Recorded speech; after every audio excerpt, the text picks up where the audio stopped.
Why not all the way to Plankton to pick up that stallion we don't need? What are you talking about? We need that stallion for breeding. We don't need it. All we need is me out of town until Rance Kendall has a chance to cool down.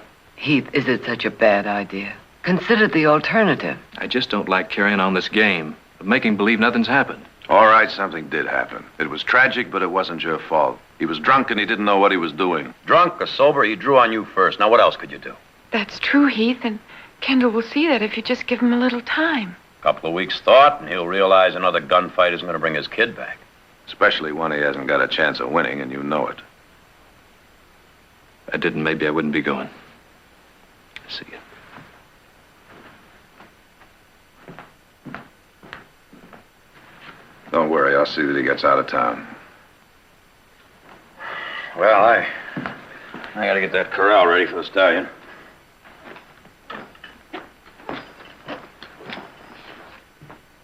Are we pretending to each other? Do you really think Kendall will change his mind? I don't know, Audra. He can be an evil man and a stupid one. I just don't know.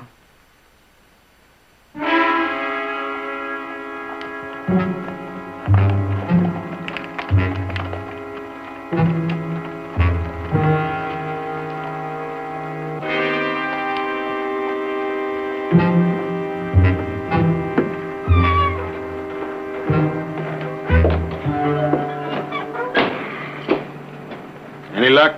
No. It's roundup time, Mr. Kendall. New hands are hard to come by. But we'll find somebody To take his place? I don't think so.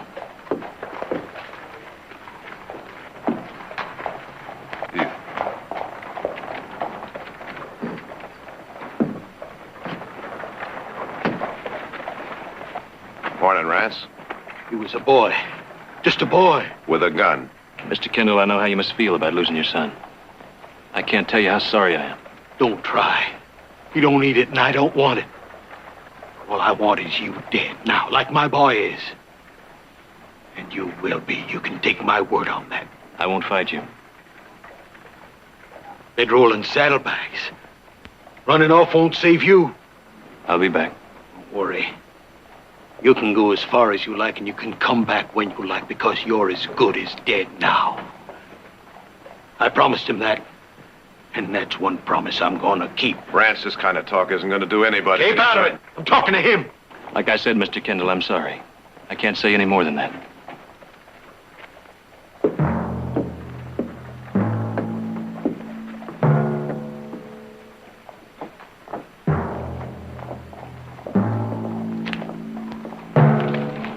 Mr. Kendall, I worked for you a long time. And I ain't one to give advice. Forget it, Bates. I can't. I've got to say it.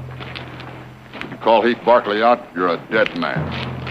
Your son was fast, real fast, but not like him. You wouldn't stand a chance. I got no notion to call him out. I just want him dead. How?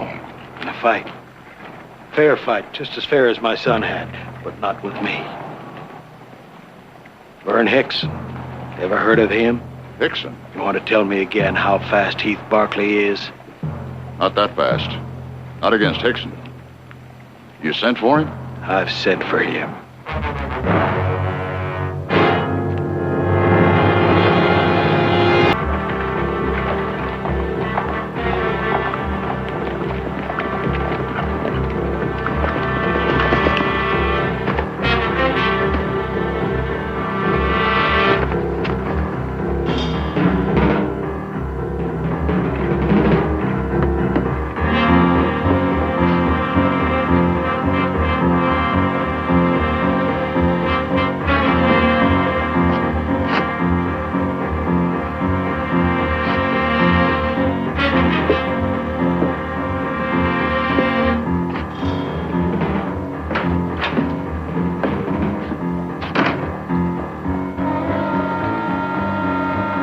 Something I can do for you?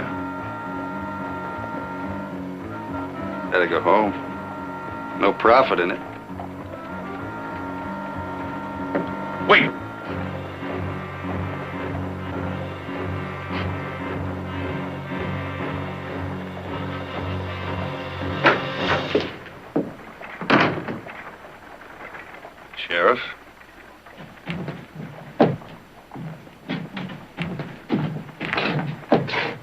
Boys must have something else to do and hang around town. You shouldn't have let him go like that. Nothing else I could do. He killed our pa. Your pa drew first. Pa had no choice. He made him. Now, he was hired to kill him. You know that the same as we You did. listen to me, boys.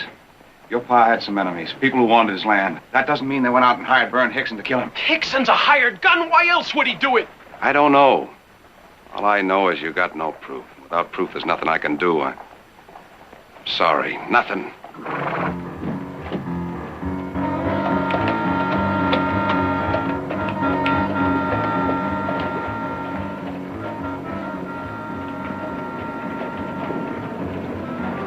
Well, maybe there's something we can do.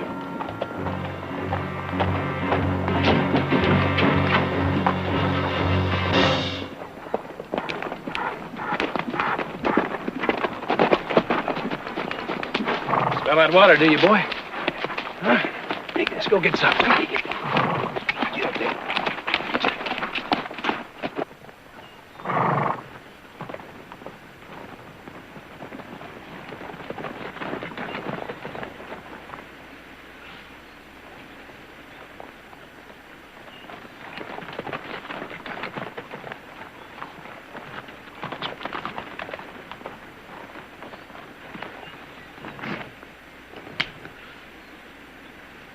Sorry, friend.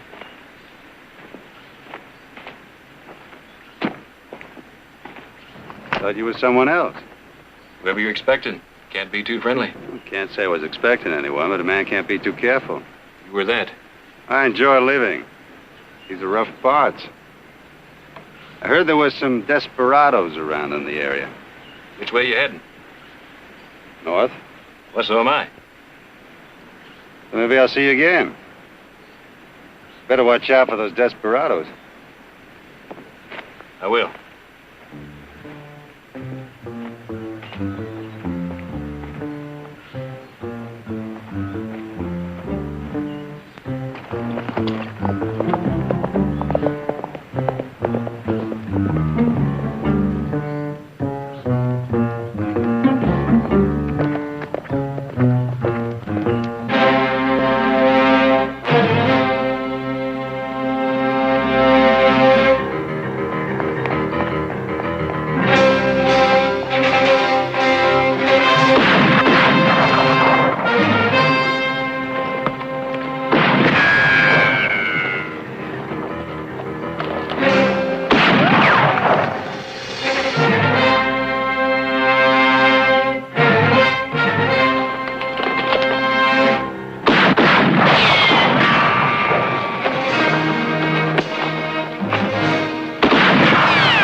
Gotta help. Let's go.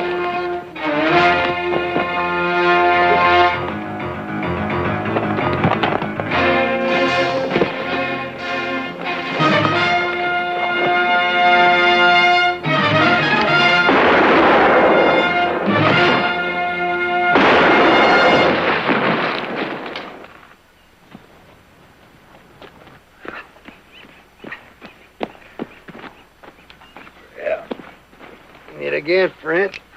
Who were they? Never saw them before in my life. Must have been those desperados I was telling you about. They don't look it. Look more like kids, like farmers. Never judge a man by his appearance. It can be dangerous. Like you, for instance. Much obliged, but who are you? Name's Heath Barkley. Barkley. Barkley. Yours? Hickson. Vern Hickson. You heard of me, huh? I've heard of you. You said you were heading north. Whereabouts? Well, that's my business, isn't it, friend?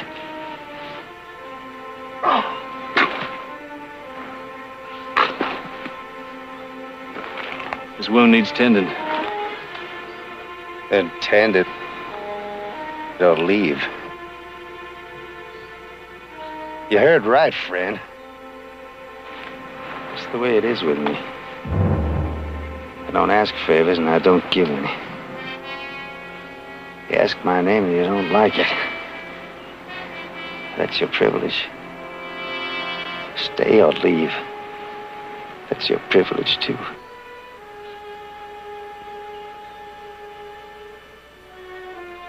Leave now, you'll bleed to death.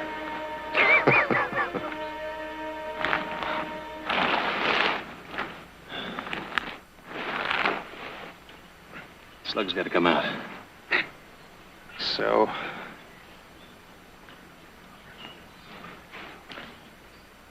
You bite on this, you're gonna need it. Hey, I like your style, friend. Open.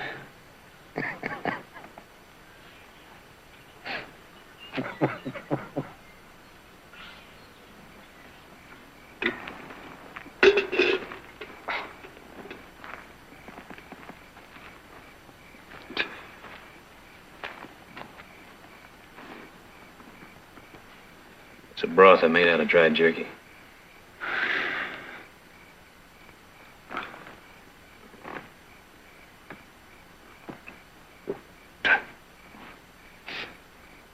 I feel like I'm on fire. It's fever. How long I've been out? About 6 hours.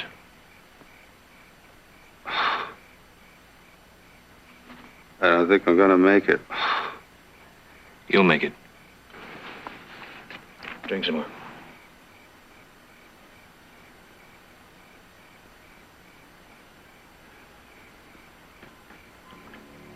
Baby, it don't matter who. $1,000 please. Baby. Baby, it don't matter who. Baby. Baby! Baby! Baby! It don't matter who. Baby. Baby. Please. Baby. $1,000. Baby. Baby. Baby.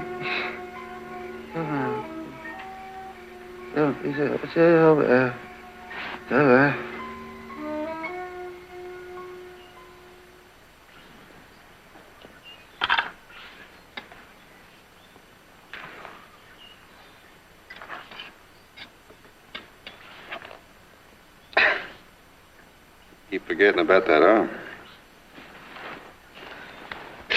Here.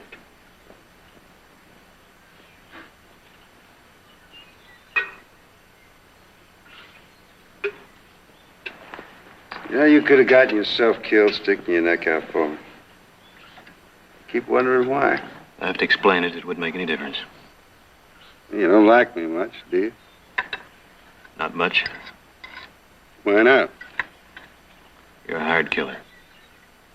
That's right. But a lot of people are killers one way or another. My way's more direct, that's all. Dog eat dog. I found that out, so I eat. A lot better than this as a rule. No reflection on your cooking. Men you'd never seen before. Men you got nothing against. My best friend. If I had a best friend. And the price was right. You ever kill a man? I've had to. You know, I've killed... I don't know how many. And I never felt a thing. Not one thing. But you felt something, didn't you? Leaving at sunup.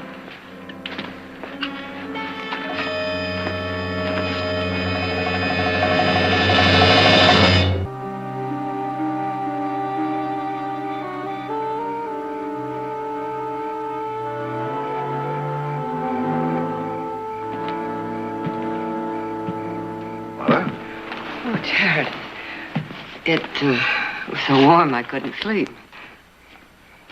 Yeah, I know. I couldn't either.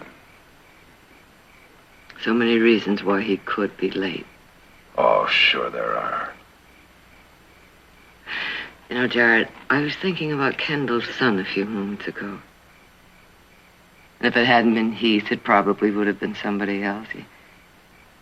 He was that kind. He just had to have it all. Rance ruined that boy, Mother. He gave him everything. Everything except what he really needed, I guess. Well, it's easy to say yes. And it's difficult to say no, even when you know better. And Kendall didn't.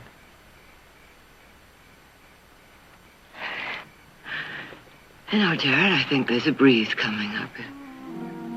It might be a little cooler tomorrow. I hope so. Nick and I are going out to look for him tomorrow. And don't you worry. We'll find him. Thank you, Jared. Good night, Mother. Good night.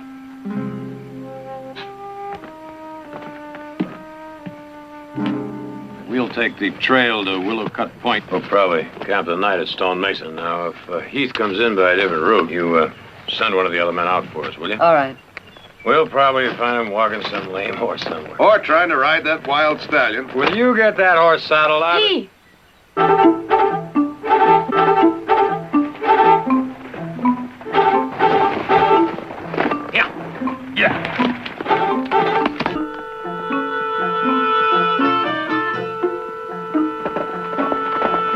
Where in places have you been? With him.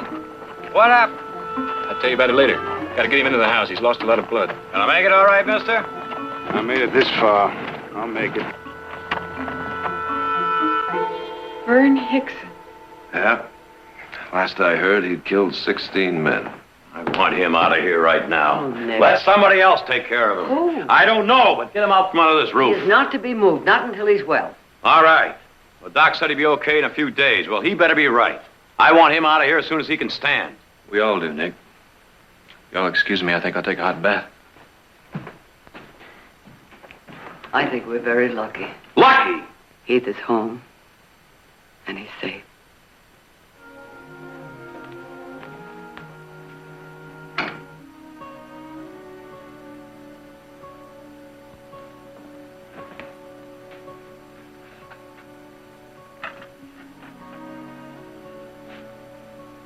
Your sister. How are you feeling? Yeah, I remember you. They brought me in. How long ago? About 8 hours. Are you hungry? I didn't know how much. Oh. Here, let me help you.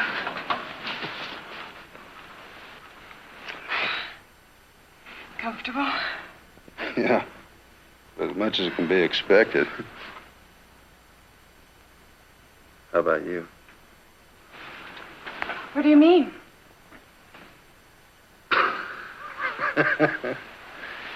Oh, yeah. Your brother must have told you about me. Didn't bother you? It bothers me. A man's got to go on living.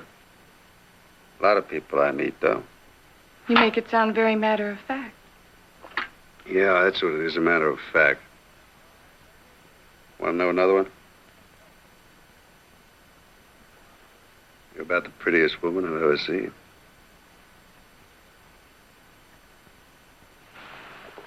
It doesn't seem to please you. It doesn't.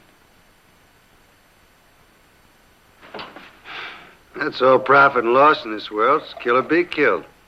People you don't even know. Wouldn't matter much if I did know them.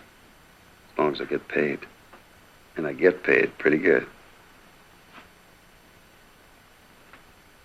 What people say about you, they're right. Yeah, people don't seem to like me very much.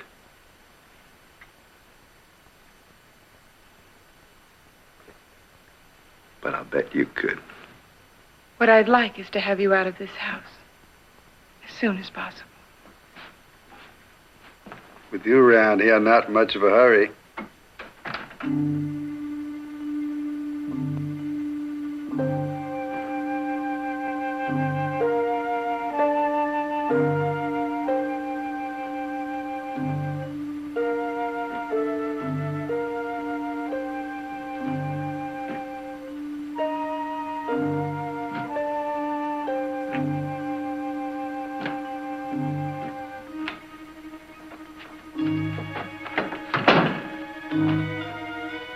Hello. What are you doing out of bed? I'm feeling better. A lot better.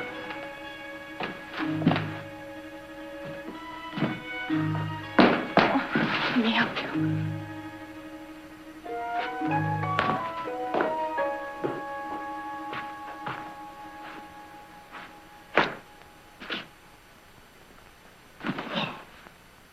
Thank you.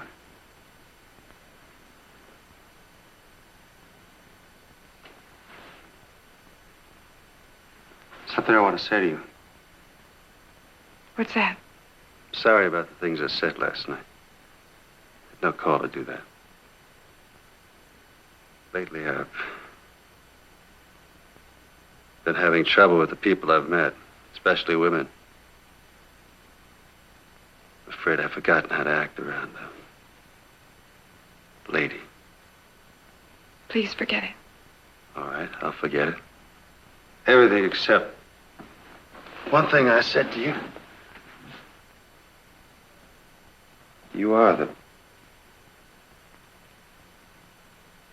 prettiest woman I've ever seen.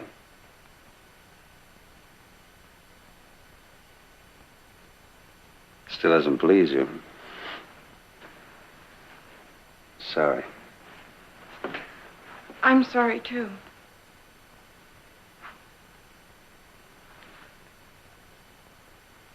For you.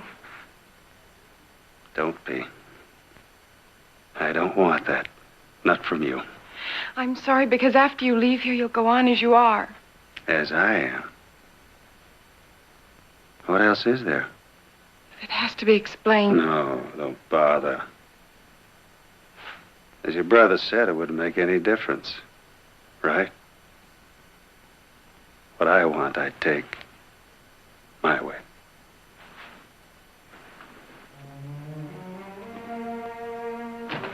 Let me help you. No. Made it down alone. Make it up the same way. And if it's any comfort to you, I'll soon be out of your house.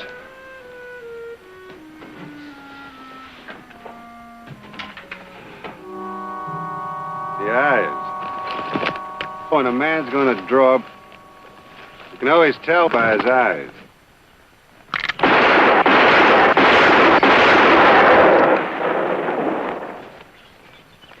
Hey, come on, try it.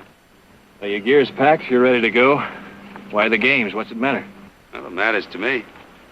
Man I know is going to pay me a lot of money to do a simple job. With this arm, I want to make sure I haven't lost my touch. Whoever he is, I hope you have. I'll get your gear. Hey!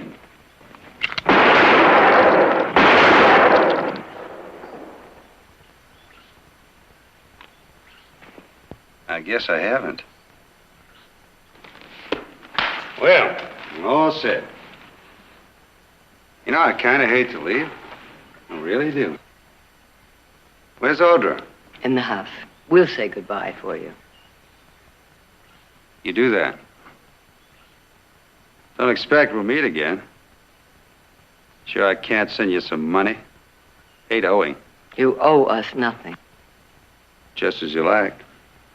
But I'm beholden. Real beholden. What we did for you, we would have done for anybody. If you did it for me, I'm sure you would.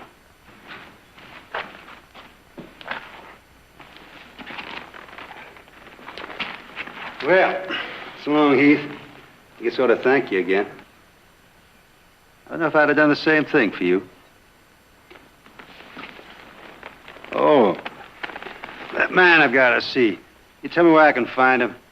His name's Rance Kendall. You'll find him. I'm sure I will.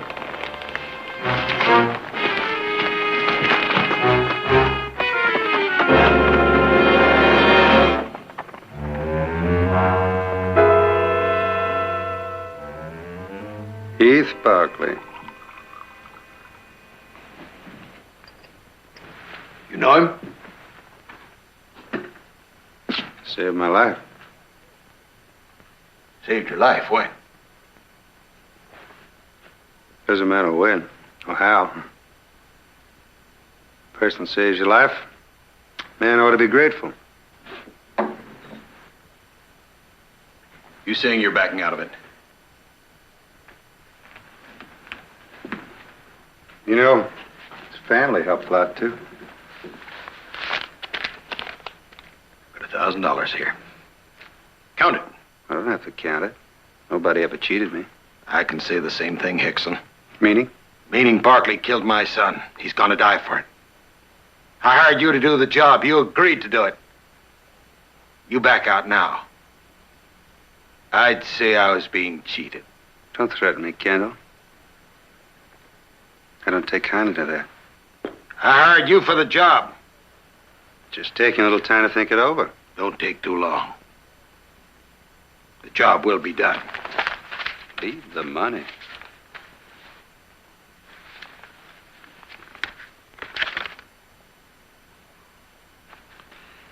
If I spend it, Heath Barkley will be dead.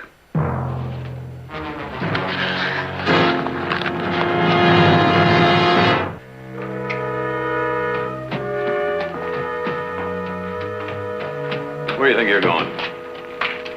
Well, he's had time to find Rance, decide what he's going to do. I see. Just gonna ride into town, make it easy for him, huh? You think saving that man's life's gonna make any difference to him? I know it won't. And why? He's a gunfighter. He won't draw unless I do. I don't intend to. I just want to tell him that. Oh. All right, well, you take it easy here. Thanks, Nick.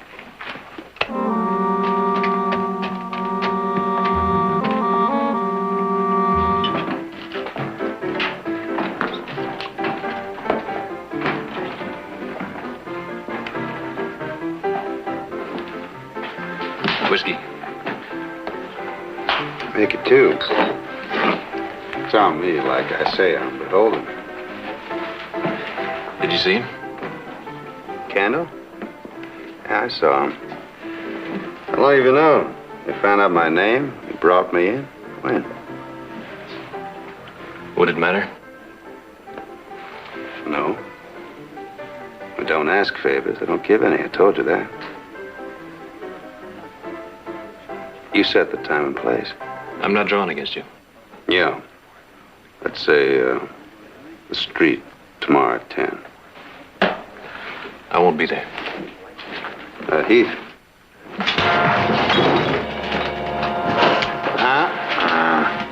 Not your way. Mine.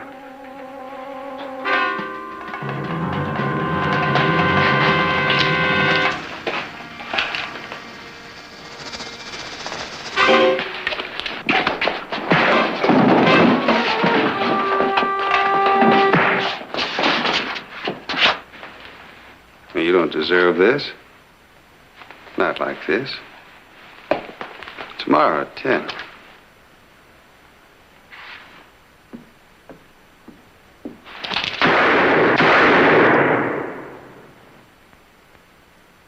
Sooner or later, that's how it is. You've got no choice. Audrey said it would be all right. I just don't see any reason for you to go into town. Well, there's lots of reasons. You just told me how important it was that you have that fitting at the dressmaker's. That was before I knew Nick was gone. I can go in myself. Not while there's an able-bodied male Barkley here. Heath, be serious. You know you shouldn't go into town with Vern Hickson there. Audrey, I am serious. Now, what am I supposed to do? Dig a hole and hide in it? No, but Well, no buts. Now, up you go. Besides, I'm not wearing a gun, and even Vern Hickson wouldn't force a fight with a man that's unarmed. Get. Here you go.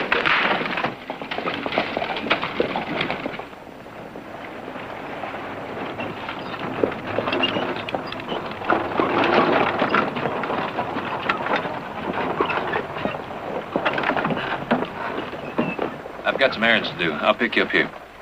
all right.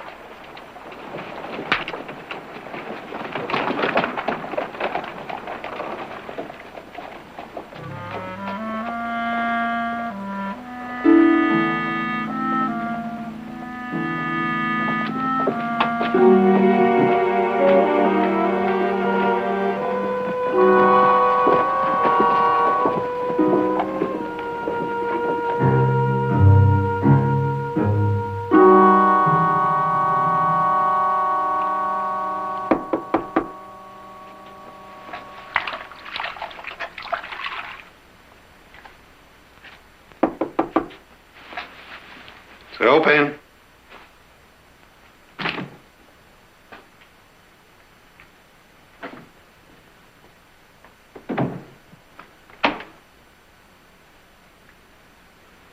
I want to talk to you.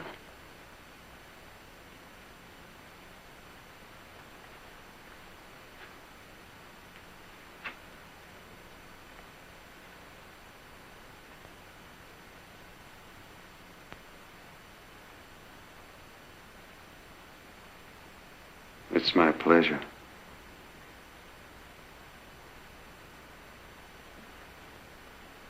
You, want some coffee? I want to talk about Heath. Well, your brother really disappoints me. Sending his sister over to plead for him? Heath didn't send me, and I... What? And I am pleading. No, you're not pleading. You're wasting your time. The other day when you came downstairs, you were different. No, I only thought that. I did too for a while. It's no good. You're talking about my brother's life. No. Talking about a job, just like all the others. An animal.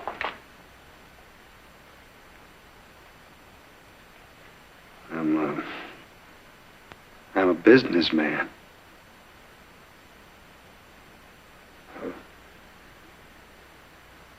It's a cold thing, business. I didn't make the rules.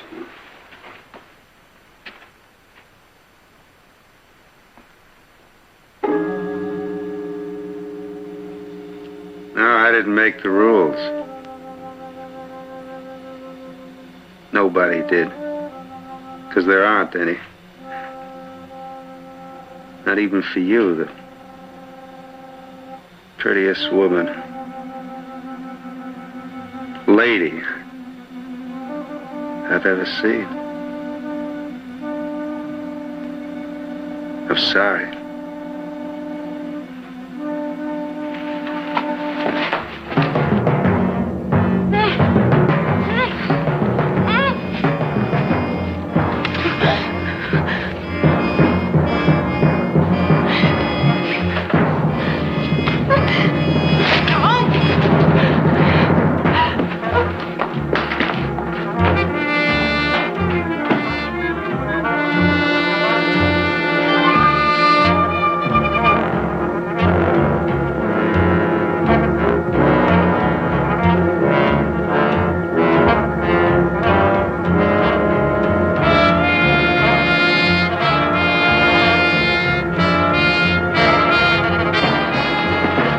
What happened?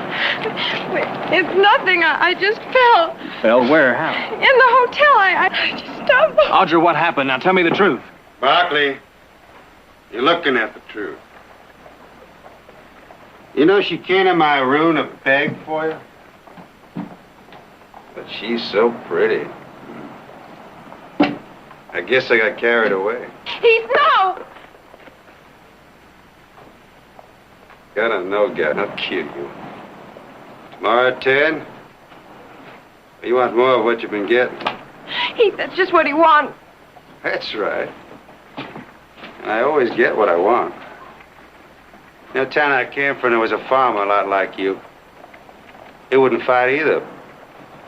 But in the end, he did. Oh. You met his sons. After they were dead. Those desperados, remember? Those boys' father, a simple farmer. You drew on him? Uh-uh. He drew on me. Like you will. Yeah. Just like you will.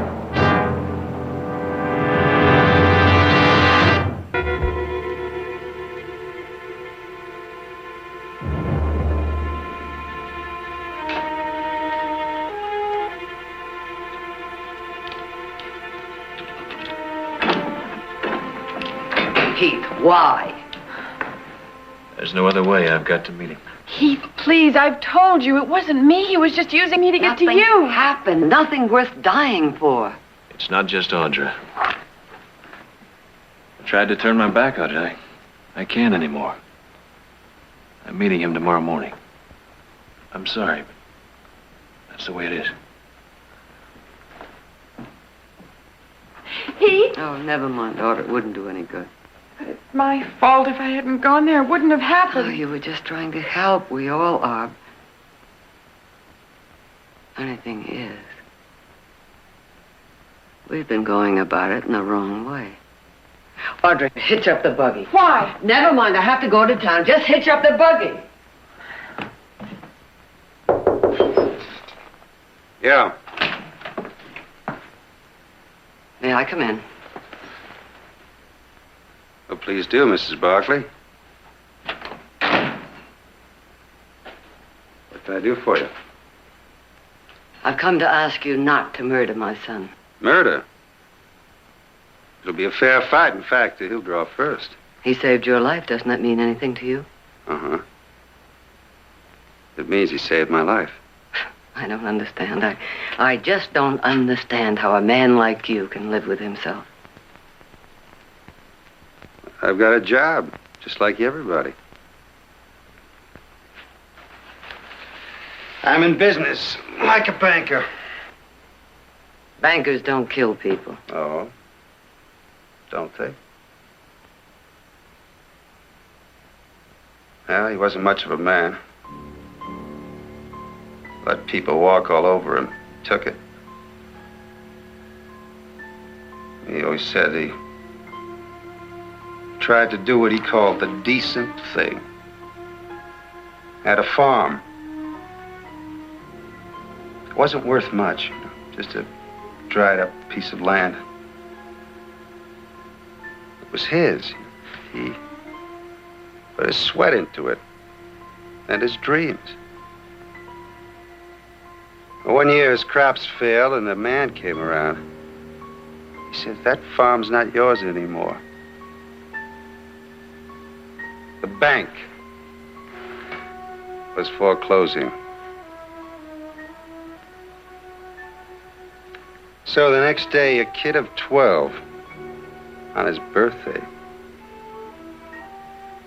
climbed a raft in the barn, cut a rope. He watched his father fall like a sack of grain at his mother's feet. That man always tried to do the decent thing. That was my father.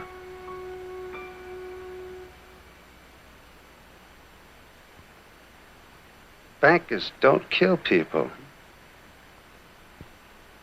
Everybody. Everybody kills. And for the same reason. Money. My way is more honest. That's all. I'm sorry. No, don't be sorry. He deserved what he got. Everybody does. And that's why it's important to get the other man first. I've lived by that. I reckon someday, a long time from now, I'll die by it. You died a long time ago. And it's you I'm sorry for. Save your sorrow. You'll be needing it, and I'm sorry for that. But, like the banker said to my father, business is business. All right.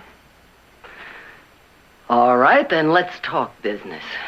How much is Rance Kendall paying you to kill Heath? How much is anybody paying you to kill Heath? Why? $5,000. $5,000 if you ride out of Stockton before 10 o'clock tomorrow morning.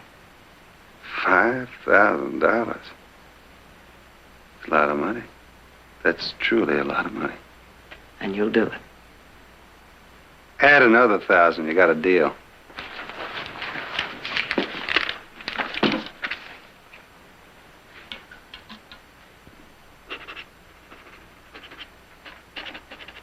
The bank.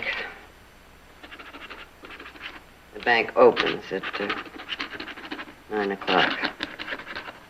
I think I'll be their first customer. Why are you smiling? It's funny. That banker, he only made a few hundred for killing my father. And I walk into that bank tomorrow morning and make $6,000 for not killing a man. I call that profit. No. No, not profit. Money, perhaps, but not profit. Compassion, kindness, that's where you find profit. But the dead can't know that. Only the living. And I can't communicate with the dead. I can only feel for them and pity them. For $6,000, Mrs. Barkley, you feel what you like.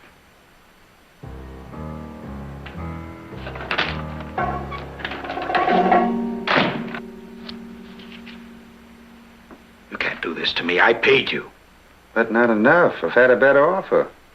Besides, I haven't liked this job since I found out who it was. Well, you took my money quick enough. That's right. I took it. You paid me. And I'd have done the job if I had to. But a man saves your life. Oh, don't try that on me. They hadn't bought you off, you'd have killed him without giving it a second thought. I might have tried to. But that split second before firing, I might have remembered. Remembered what? Remember that he patched you up and brought you in? Yeah. Something like that. Anyhow, there's no profit in it now. There's more than one kind of profit. So I've been told. You could end up losing everything. You threatening me? I'm telling you. Anytime.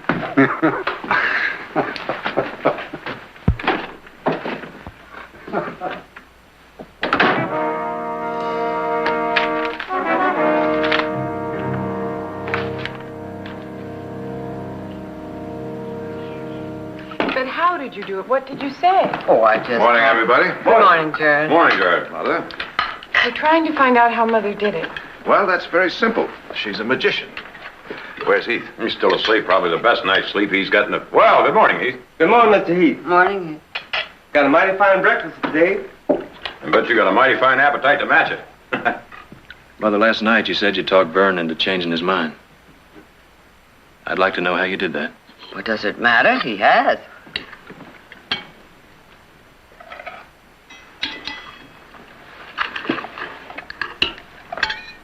How much did you have to pay him? Well, I never said I... You didn't have to. I know him. How much? All right, Heath. All right. $6,000, and worth every cent to get him to ride out of town. And after he rides out, who's next? Mother, if it's wrong for Vern to kill for money, it's just as wrong for me to stay alive because we got the money to buy him off. Now, he's got to be stopped. I don't know if I can, but I've got to try. I'm sorry, Mother. I've got to face him.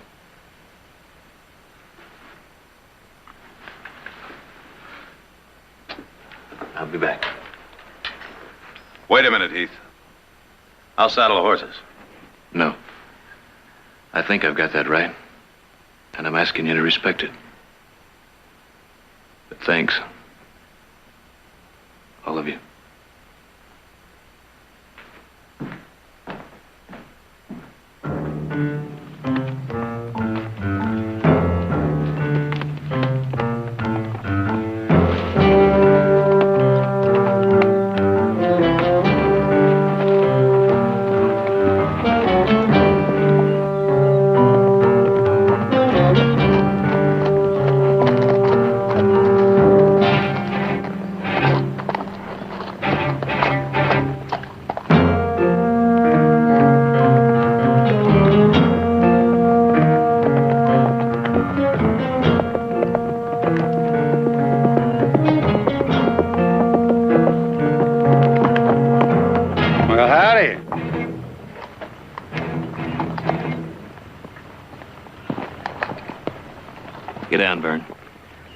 What for? Well, didn't your mother tell you? She paid me off. You're worth more to me now as you are. Now, to tell you the truth, I'm kind of glad I didn't have to kill you. But you'd have done it if she hadn't paid you off. Yeah, I'd have done it. In a fair fight, of course. How many fair fights have you had, Burns? I don't count. But there'll be more. Yeah, I reckon. Get down. You're out of your mind. I've been paid. There's no profit. I said get down. No chance, Heath. I'm sure I could take you. 99% sure. But that 1% gamble without a cent to win.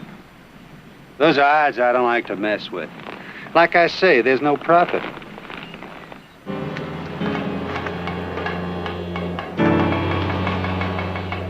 Well, so long, friend.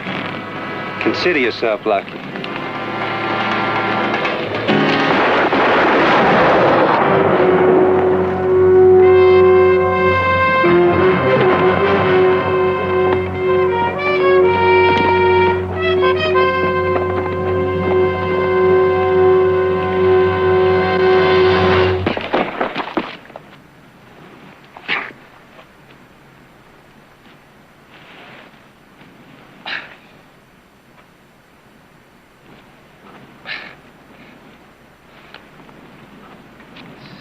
$6,000.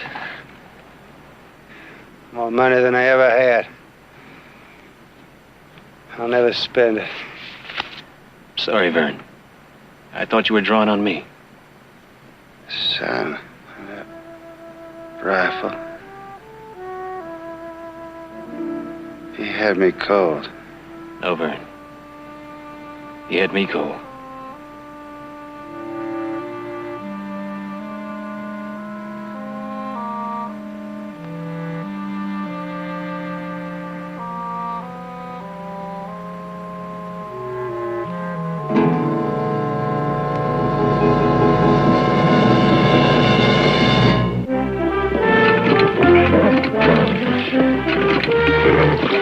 Nick, what are you going to give up? I'm not about to give up.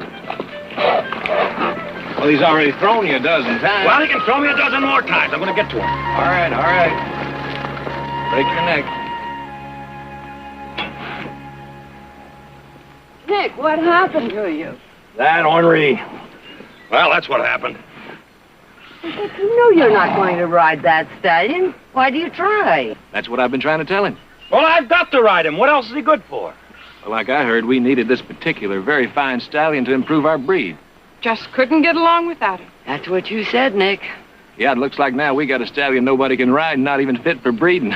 Looks like a waste of money. That's right. You all have a good laugh. But if it hadn't been for that stallion, just suppose, that Hickson didn't meet Heath here on the trail. That Hickson went into town, saw Rance, and then called Heath out. He has a point, Audra. You bet I have. That plug may not be good for anything but the glue pot, but we still made a profit.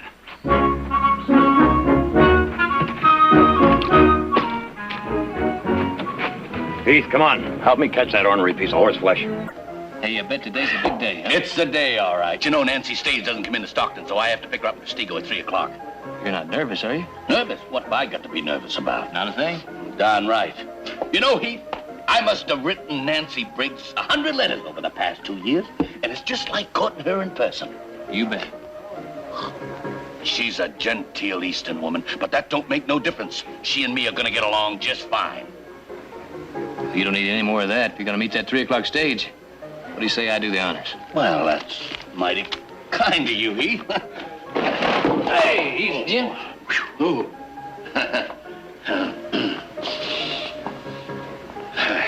I think Nancy'll like these. Well, we'll soon find out. Hey, easy, Jim. I'm just fine. You sure you can drive that buggy all right? Yes, I can drive that buggy. Don't worry.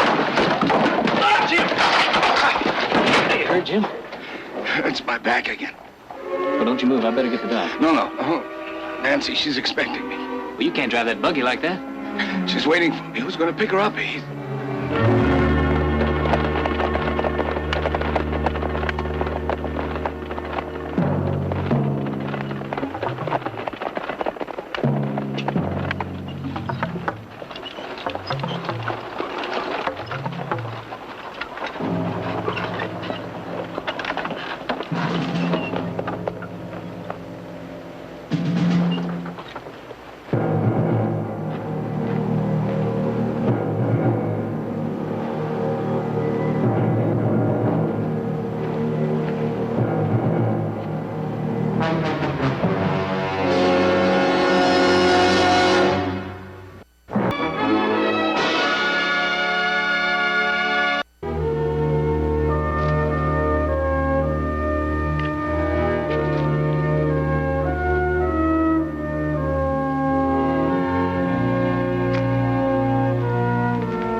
Inside, mister.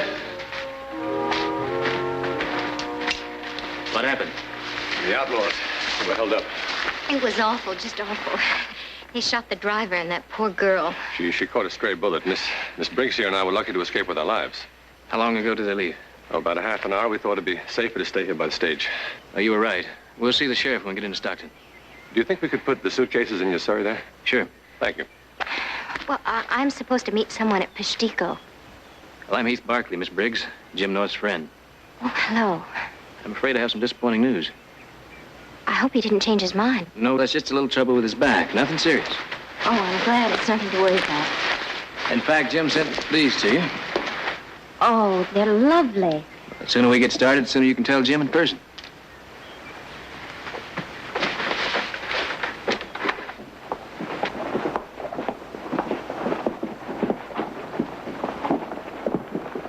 Thank you very much, Mr. Barkley. I'll be staying in town for a while. I'd like to buy you a drink sometime if I may. It'll be my pleasure. Goodbye, Miss Briggs. Oh, goodbye, Mr. Clayton. And I want to thank you for all the kindness you've shown. Don't mention it. Oh, and I'd like to wish you the greatest happiness in your forthcoming marriage. Thank you.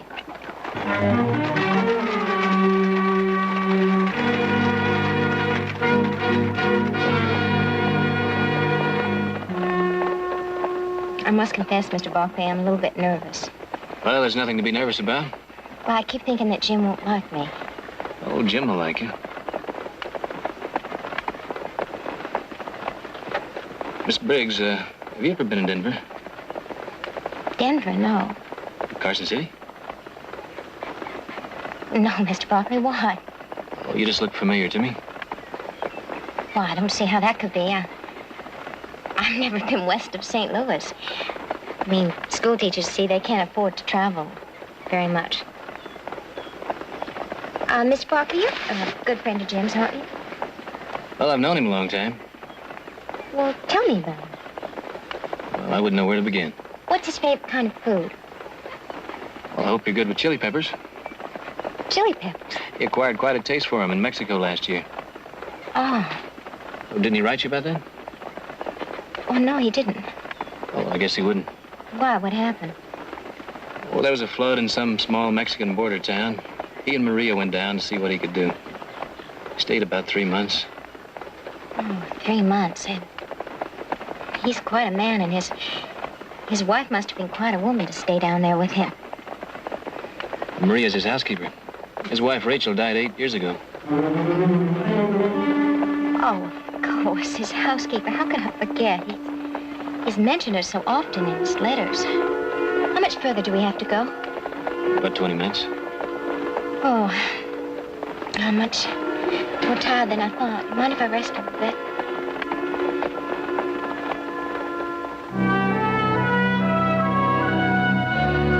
Everything's going to be fine, yes.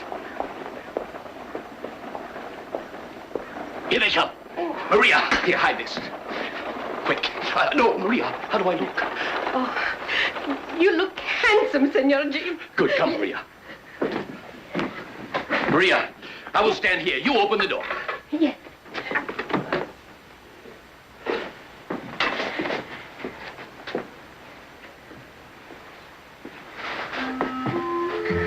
Well, there she is, Jim, safe and sound. Please, I take.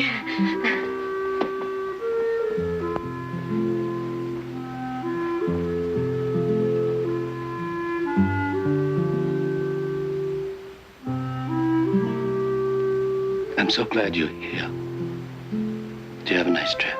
Oh, yes, it was fun. Wonderful. I'm glad you had a nice trip. I better be going, Jim. Oh, no, Heath. No, stay. Have some coffee or something. Come in, come in. You must be tired, Nancy. The coffee will pick you up. And we'll have something to eat. Come on, sit down. Right here. Sit down. Nancy, you and me, we got a lot to talk about. I suppose we do. Now you can understand why I didn't ask for your picture. It means I'd have to send you one of mine. Well, I didn't want you to see what I looked like, my age and all. Jim, you don't have to. Well, now you've seen me. You can turn around and walk out right now, Nancy. I wouldn't blame you one bit, not one bit. Just ask Keith and he'll take you back to town. I want to stay. You're sure, Nancy? I'm sure. I promise you, you're going to be happy here. I'm going to make you happy. I'll love you. Everybody will. Jim, I'm happy already, and I'll make you a good wife.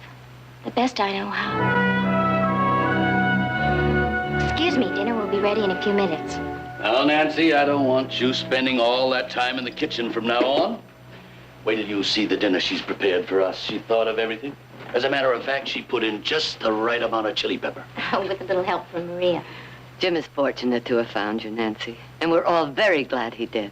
Thank you, Mrs. Barclay. Tell me, what can I do to help you with your wedding? As a matter of fact, Victoria, I was going to talk to you about that. Nancy would like to go into town to buy a few things. Well, I'd love to take her. I know just the seamstress to make your wedding dress. Heath can drive us in, and I'm sure there'll be enough time for me to show you our school. Your school? I hope you like it. We can use a good elementary grade teacher. The children are lovely, and with your experience, there'll be no problem at all. Oh, Mrs. Barclay, I don't intend to teach school. Nancy, in your letters, I thought you said you'd like to maybe teach school. Oh, well, Jim, I've changed my mind. I don't want to teach school. Oh, I mean, you understand, don't you? I have a more important job here, learning to be a rancher's wife. I want to devote all my time to that. Of course, Nancy, I understand. I'm sure you do too, Victoria. Of course. We'll find somebody else. Dinner is served. Oh, Jim, would you mind too much if I escorted the next Mrs. North to dinner? Not at all. Victoria?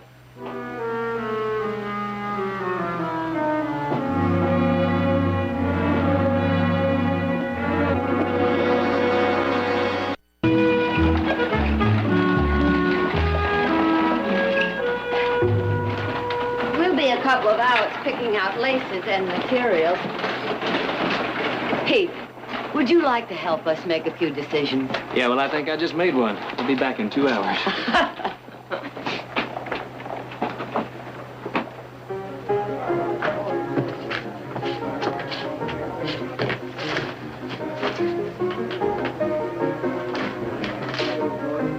Mr. Barclay, would you care to take a hand?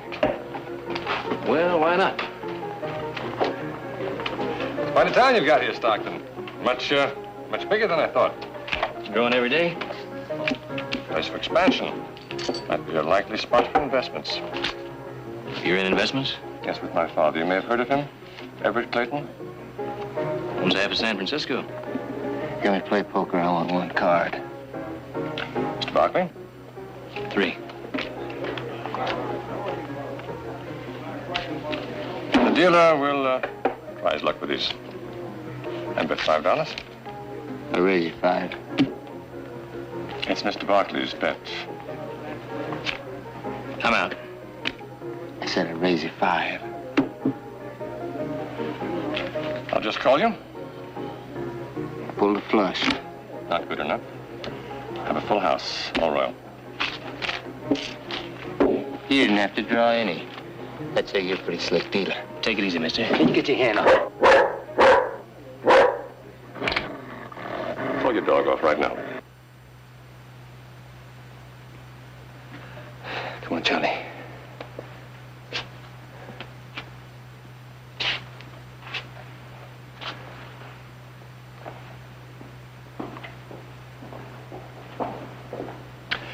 I think I've had enough poker for today, Mr. Barclay. It's a very bad habit of mine, playing poker with strangers. I must get over it. May I buy you that drink now? Whiskey. Bartender. 2 whiskeys, please. How is Miss Briggs? Just fine. Should we get married pretty soon? Well, that's splendid, splendid. Too bad about that other girl on the stage. What was her name? Miss Morrison. Sheila Morrison. It's a terrible shame about her. Was she from out here or just visiting? Well, I really don't know. She never said much of anything. Well, you're lucky. Usually a man rides with a woman more than an hour. He gets her life history. Yes, of course. Would you like a cigar, Mr. Barclay? No, thanks. Well, that's unfortunate. Very good, you know.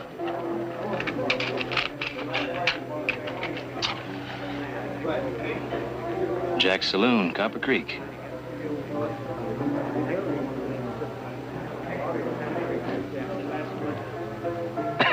Oh, yes, you've been there, huh? A couple of years back. Well, it's a terrible mud hole. I personally am very glad to be out of there. Well, I must be going. Thanks for the drink, Mr. Clayton. See you around. I'll look forward to it.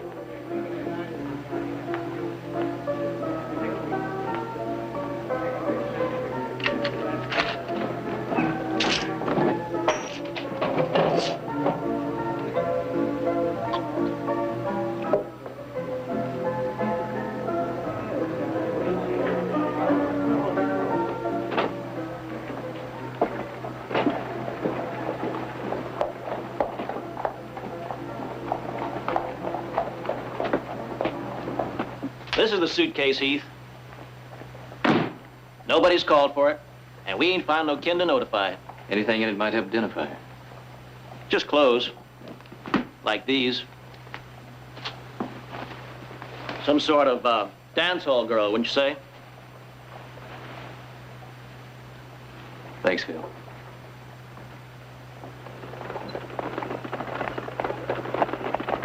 It's nice of you to ferry me back and forth like this, Heath. Just trying to thank you, that's all. Your mother, she's a wonderful person, you know? I've never met anyone like her. In fact, everyone's been very kind to me. Jim's friends. Everyone. Except you, Heath. You don't like me, do you? I have no reason not to like you. Do I? No, you have no reason at all.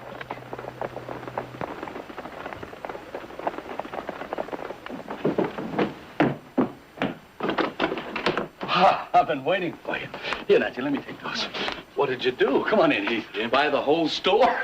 Well, what's in this one? Oh, let me warn you, Nancy, before I open it up, I'm not one for fancy hats. I hope it's not too fancy. No. Oh, it's beautiful. It's just beautiful. Put it on.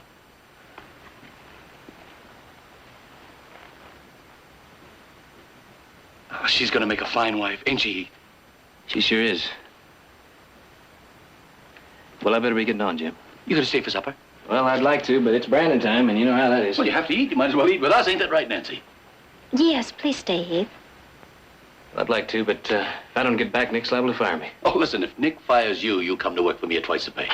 Thanks, Jim. Goodbye, Nancy. Goodbye, Heath. Goodbye, Heath. Well, guess we'll get some of this merchandise upstairs. Nancy? What's wrong, Nancy? Heath doesn't like me. Doesn't like you? That's the craziest thing I ever heard. Well, that's true. But he's a friend. He's a good friend. What reason would he have? Anybody can see how beautiful you are and how happy you're making me. Any man would be a fool not liking you, loving you. Maybe he likes you too much. He likes you too much, and he's afraid to admit it. You know, young fellas are like that sometimes. No, Jim. It's nothing like that. You're the prettiest girl ever to come to Stockton. Prettiest girl most likely ever to show up here. That's it, all right. If I'd known you were half as beautiful as you are, I'd have sent Shorty, my foreman, to pick you up. He's about as tall as he is wide and handsome as a mud fence. Jim, I want you to promise me to never be jealous of Heath, of Shorty, anyone. Promise me that. I promise. You're what I want, Jim. Just what I want. Nancy. But, Jared, you're going to San Francisco anyway. Now, couldn't you at least stop by Black & Foster's and see if you can find something? Yes, I will be in San Francisco. Yes, I could stop by Black & Foster's. However, as much as I like Jim and his bride-to-be and wish them every happiness... Well, it's not a question of their happiness. It's a question of a wedding gift. Ah, that's important, true. But so is this extremely complicated case I'm trying. Well, I suppose I could find something here in Stockton. As a matter of fact, I saw 2 beautiful silver candelabras at Hammond's. Candelabras? Mm-hmm. Well, what do you think about that, Heath? Hmm? Oh, fine. Heath, you know we got a whole army of our cattle out there waiting to be branded. I'm leaving town for a few days, Nick. After Friday. Can't wait till then. Well, I can't spare you. I need to finish that branding. I'll hire some extra men. We've hired all the extra men we can. What I need is a man out there to take charge and give orders. Like he owned as much of this ranch as I do.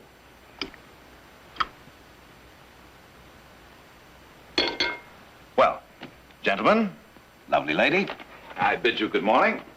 And please, do not fail to let me know how all this comes out. What do you have to do that's so all-fired important? Never mind. It'll wait till Friday. Well, after Friday, you can take off for a week. If you like, you can go to China for all I care. Heath, something is wrong, isn't it? I'm not ready to talk about it just yet, Mother.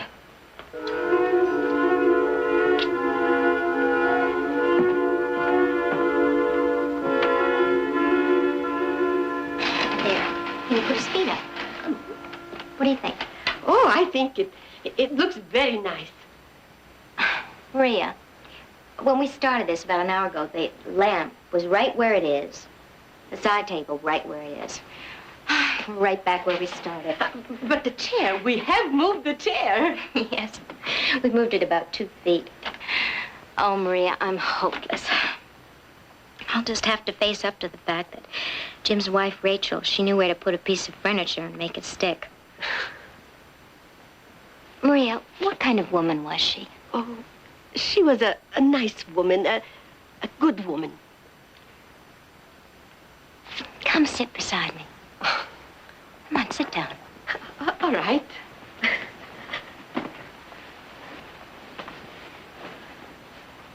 Tell me about her.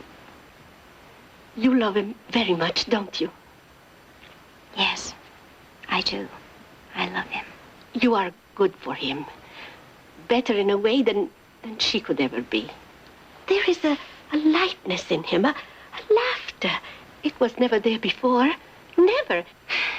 Well, then, you think if I can't cook as well as she could, or sew, or move furniture, you think we'll be all right together? Oh, you'll be much better than all right together. Thank you, Maria. Well, what are you two cooking up? And Maria, talking about cooking. I will have lunch ready in just a few minutes. Good. Well, Nancy, what have you been up to?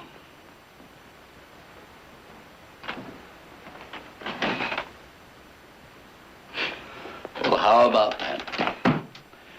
After 25 years, I can finally put my feet up. Thank you, Nancy.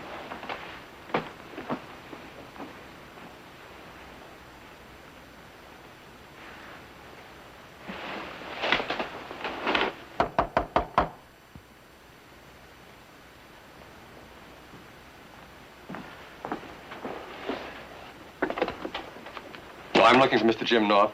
You're looking at him? Come on in. What can I do for you? Well, the gentleman at the bank told me I should look you up, sir. I'm Reed Clayton. I understand you have some acreage for sale. I have lots of acreage, Mr. Clayton, but I don't know where you got the idea that any of it was for sale. Hello, Miss Briggs. Nice to see you again. Hello, Mr. Clayton. You two know each other? Oh, yes, he was the gentleman that was so kind to me on the stagecoach. Oh, Mr. Clayton, pleasure to thank you for that. Well, don't thank me, sir. Now, if I could talk to you about that acreage, I think I should tell you I represent Clayton Industries. You've heard of us, of course. Oh, yes, I have. Are you planning to put in an operation here? Yes, sir, a packing plant. It would employ about 300 people.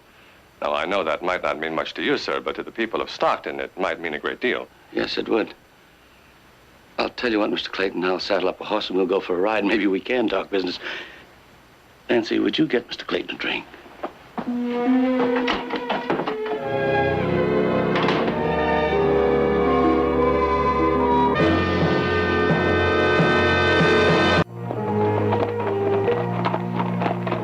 Let's jump here.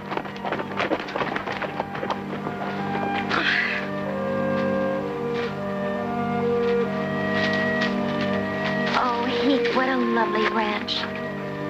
What a perfect spot for a picnic. Are there fish in that stream? Some.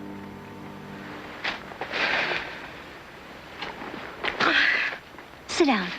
Talk to me. We better be getting back. It's getting late. Yes, of course. Heath, you know Jim loves me very much, don't you? I love him. I want to make him happy. I can make him happy. You want him to be happy too, Heath. I know that. That's really why I came here today. Jim knows you don't like me. He doesn't know why any more than I do, but it's just eating him up. I love this country. Heath, what are you trying to do to me and to Jim unless you really want to hurt him? I don't want to hurt anyone. Least of all, Jim. Well, then remember this. If you do anything to hurt me, you hurt Jim much more.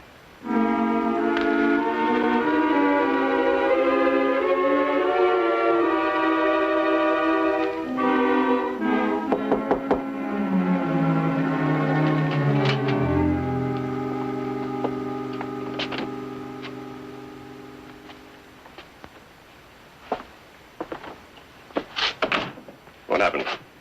Reed, it's not going to work. You told me yesterday everything was fine.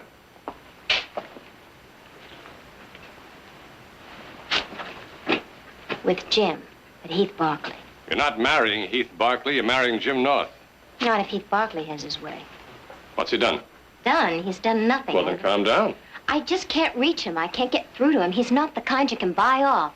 He has a feeling there's something wrong. All right, he has a feeling, so? I know this kind, and I know he's not going to stop. I told you to calm down. I don't want to be around, Reed, when he starts shaking things up.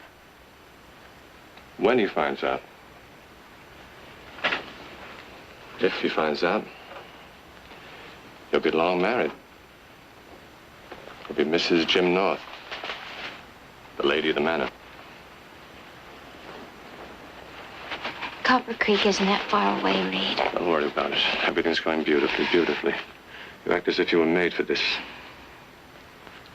Reed, I'll slip. I'll say something. I'll do something, and Jim, he'll find out the truth. No, he won't. Because he's so madly in love with you, he wouldn't see the truth of it. It was lit up with fire on the mountain. And that's the truth.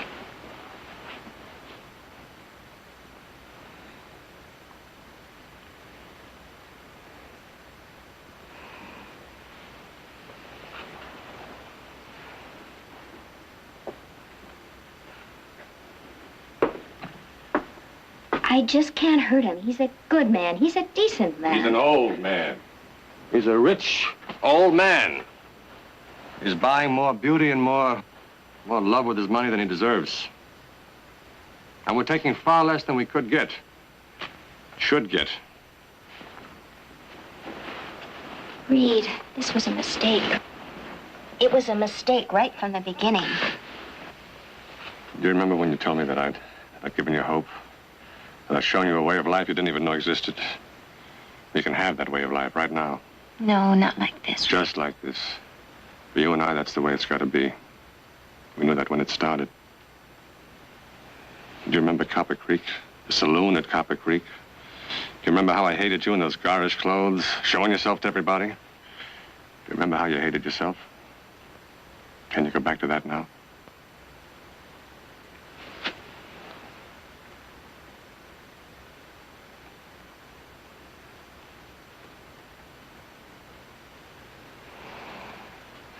So now you just think about the two of us. In a couple of months, after you leave him, I'll take you back home with me. And you can be Mrs. Reed Clayton. Back home?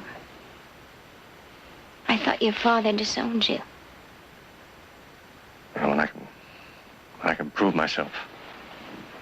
There's no more the black sheep for me. I've got the brains to make it big in the business world. But I need a stake, and you're going to get it for me. I don't want to hurt Jim.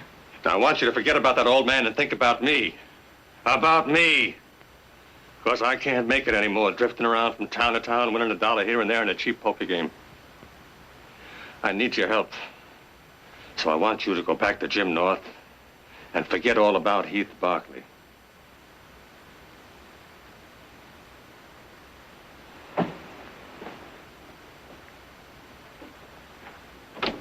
Hey, Clayton. I didn't hear you knock, Kiefer.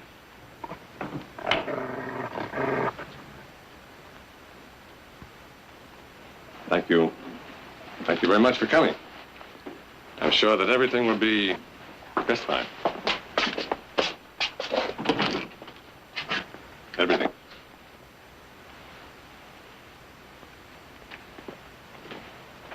I don't like your timing very much, Keeper, but thanks for coming. Bartender said you wanted to see me.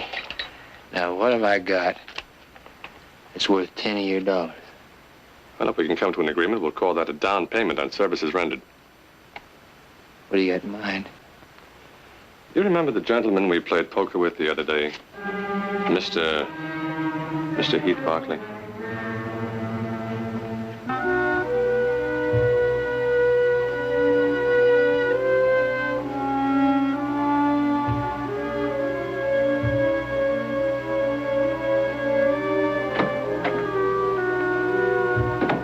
Nancy? I'm in here, Jim.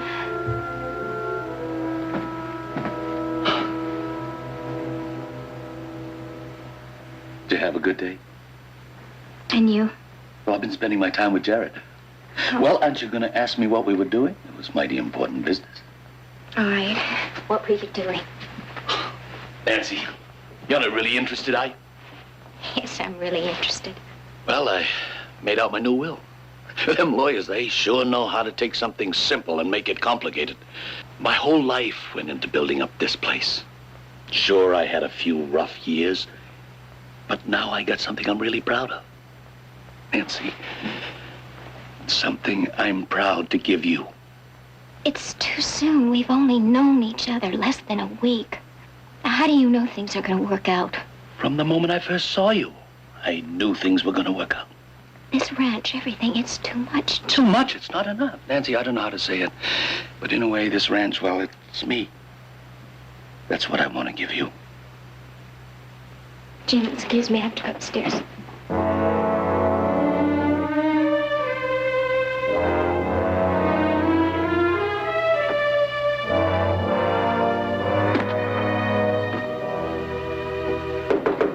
Nancy?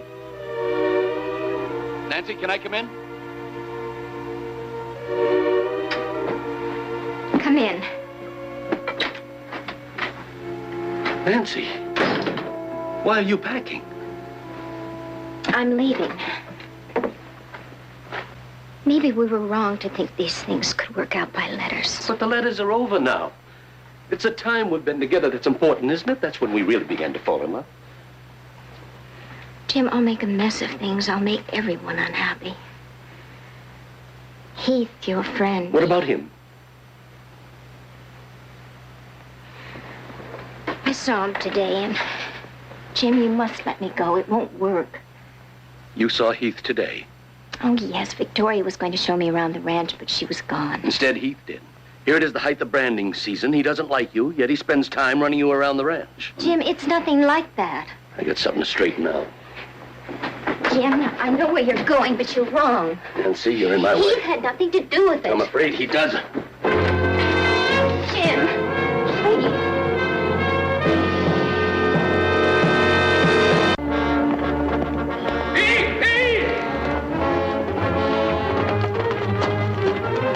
Heath, I want to talk to you. Jim, I gotta catch a train. I want to talk to you now. When I get back? It'll be too late. Get on off that horse. All right, Jim, what's bothering you? Where you going in such a hurry? I'm afraid that's personal. Personal and coincidental. What are you talking about? You and Nancy leaving town at the same time. Nancy leaving? You don't know anything about that, do you? Heath, when Nancy came to me, she brought me more happiness than I thought I'd ever know. I haven't got the words to explain to you what she means to me, but if I lose her, I'm finished. I'm a proud man, Heath. But I'm asking you to leave her be. You're a young fella. There'll be lots of girls for you. Jim, it's nothing like that. Don't play innocent with me. I know what you've been up to. Taking her for rides. Asking her to come up to the ranch to see you. Look, Jim, if Nancy said anything like that, why... Say anything? She's too much of a lady to say anything. I'm saying... Jim, you're wrong. I'm not going to argue with you now. Not now.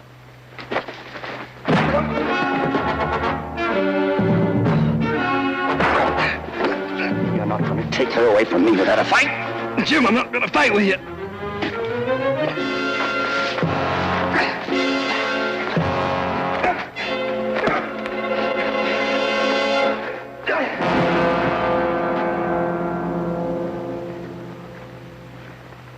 You're wrong in what you're thinking, Jim. One of these days you're gonna see that.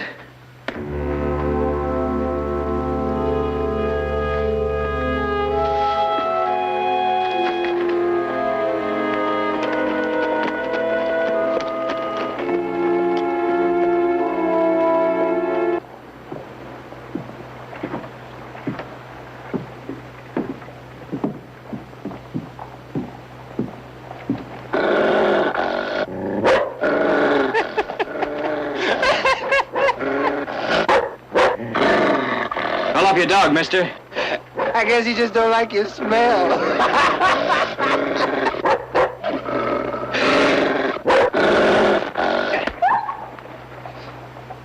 Mister, you just hit my dog. Like hitting me. Now you're gonna have to draw.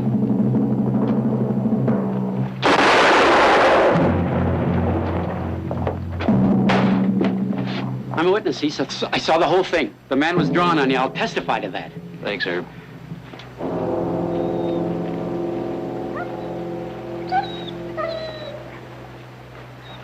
You know who he was? No idea. Well, you're in the clear. I better get the sheriff. Yes, sir. Hi, John. I'd like a ticket to Copper Creek, please. Copper Creek.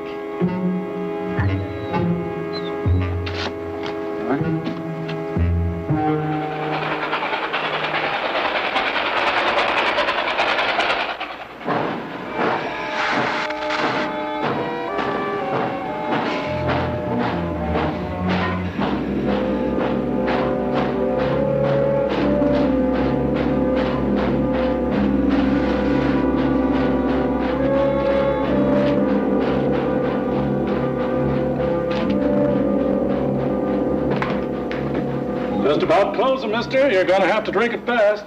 Don't want to drink, just some information. What kind of information? Now, come on, give me a little kiss, huh? I don't want to be. You like that, don't you? Sure you do. Excuse me, mister. Good. Well, go home with the powder, huh? Come on, cowboy. The lady's had enough of your attention. Let's go. We're closing. Let's go home now. The lady don't care for your company anymore.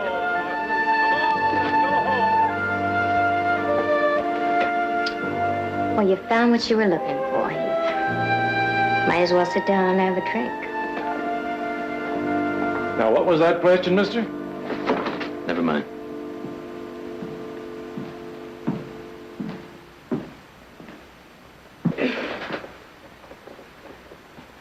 Last drink I had in this saloon was, 3 years ago.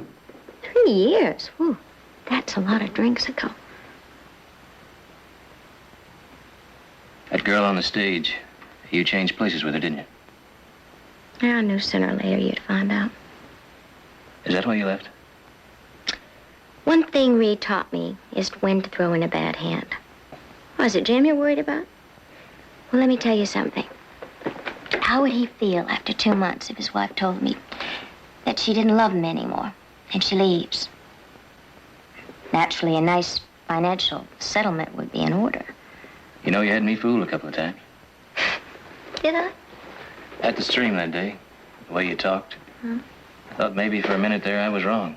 Maybe you really did love Jim. Not a chance. I'm sorry if I made him think different. But that's the way it goes, huh? That's the way it goes. I know he had a different kind of picture of me, but I want you to do me a favor. When you see Jim, you give him this. That's really how I look. And when he feels sad, this'll cheer him up. All he has to do is look at it, and he will feel very lucky that I left him. And now why don't you leave, Heath? He loves you. You know that, don't you? That's not my fault. I think it is. Whatever Jim is, he's not a fool. You gave him back something. But not love. Maybe kindness to an old man, but not love. Anyway, it's over. It's all over. You said he loved me. Well, he didn't. He loved a girl called Nancy Briggs. But in Jim's eyes, you were Nancy Briggs. I'm tired, Heath. I'm going home. Good night. Mind if I walk with you? Suit yourself.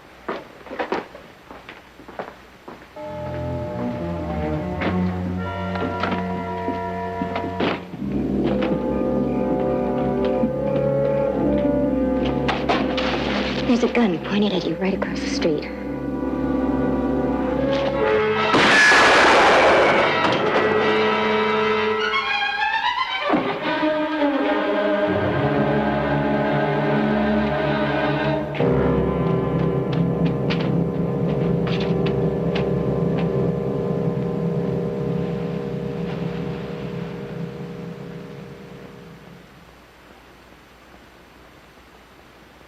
I swear I didn't know he was here.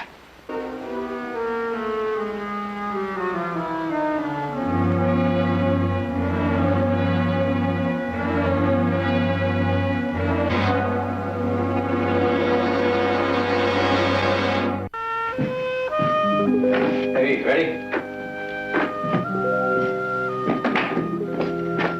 Cup of coffee before we ride out? I would catch some on the range. What are you so worried about? You did all you could. You brought her back. The rest of it's up to Jim. That's right. As if she has the guts to tell him the truth. She'll tell him. And Jim should take it. Good morning. Aren't you going to have any coffee before you leave? Oh, no, Mother. Heath here is just itching to catch up with some branding he owes me, so we gotta get going. We'll see you later, Mother. Oh, if there's any news from Nancy and Jim, would you send one of the hands out and let me know? No, I think I'll ride over myself. I get it. Now, Nancy, Jim, come on in. Thank you.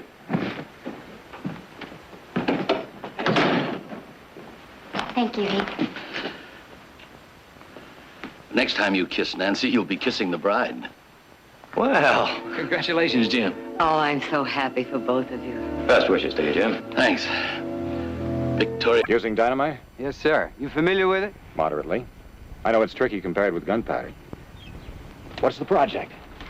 The irrigation ditch. We got water on the other side. We aim to bring it down into the valley. Glasses, Sergeant. Sir.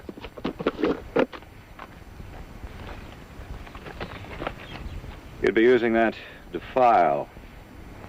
First charge at the top, second near the bottom should do it. Yes, sir. Just about a minute in between. You a demolition man? Hardly. Excuse me, sir. But would you be, by any chance, Major Jonathan Elliott? I am. Could I... Would it be okay if we shook hands, sir? I'm mighty proud to know you. Excuse me, sir.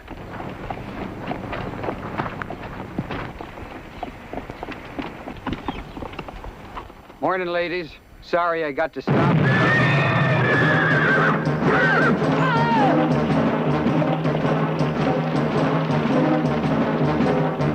They'll be blown to bits. Hold it, Major. Stop! He'll never make it. I'm betting he will. Hang on, Audra! Hang on!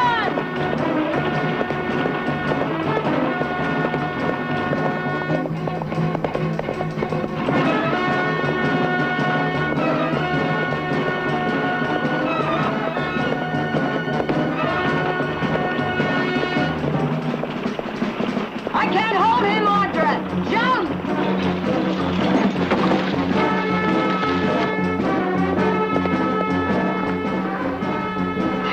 Are you all right, Audra? Yes.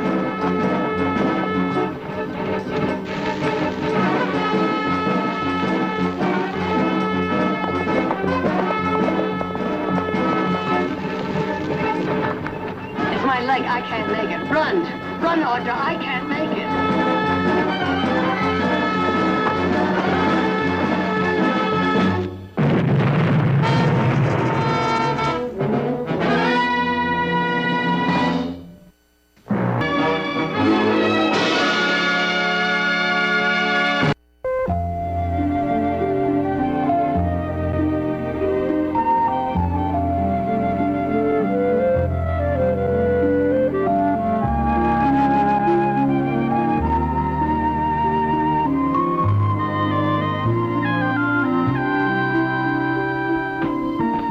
I think that's the best-looking woman I've seen you with in a long time.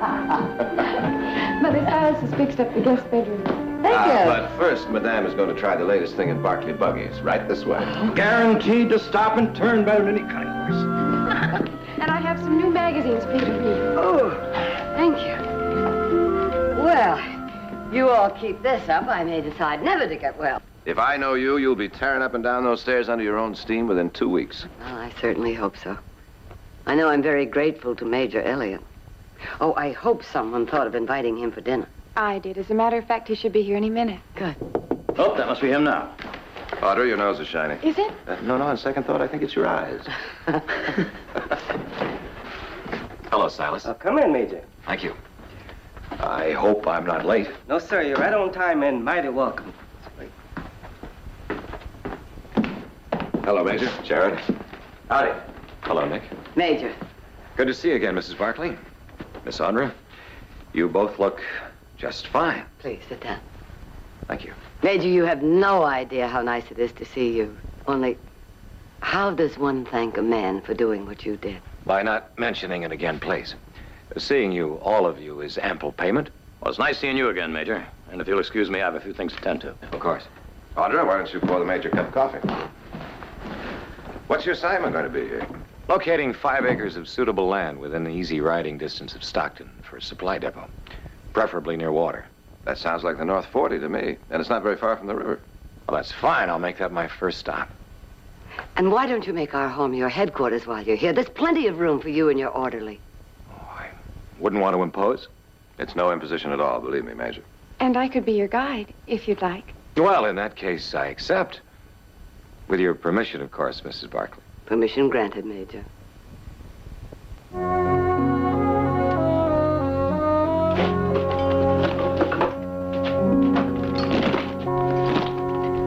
And just how long are we going to be around here anyway, Major? Oh, it's hard to tell. Listen, I've got an idea. You're not really needed here. Why don't you go up to San Francisco and stay at the Palace and enjoy yourself for a few days? A treat's on me, of course. Well, thank you now. But I don't think I will. Suit yourself. Where would we be going now? Not we, me. I'm going to look at that land. Alone? I'll have a guide. A guide? It wouldn't be the girl now, would it, Major? We won't discuss it. Come off it, Elliot. Why do you think I want to stay around here? That'll do, Sergeant. Major? Yes, sir, Major. I'll have the other horses saddled in a moment, sir. Very good, Sergeant. Very good. Good morning, Miss Audra.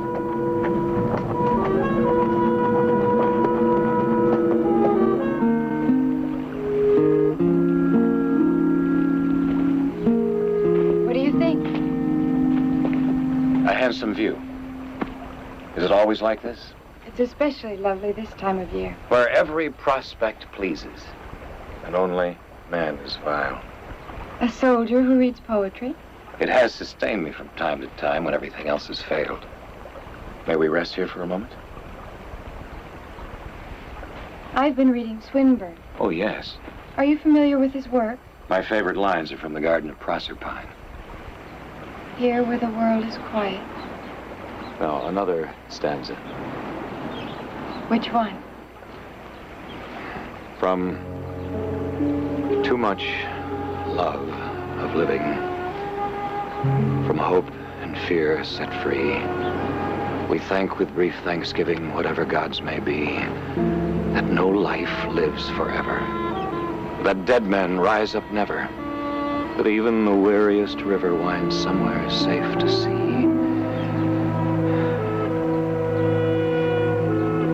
Obviously, that's not your favorite stanza. No. It's too dark, too hopeless. And your world is full of hope. Full of bright and beautiful sunshine, isn't it? I like to think so.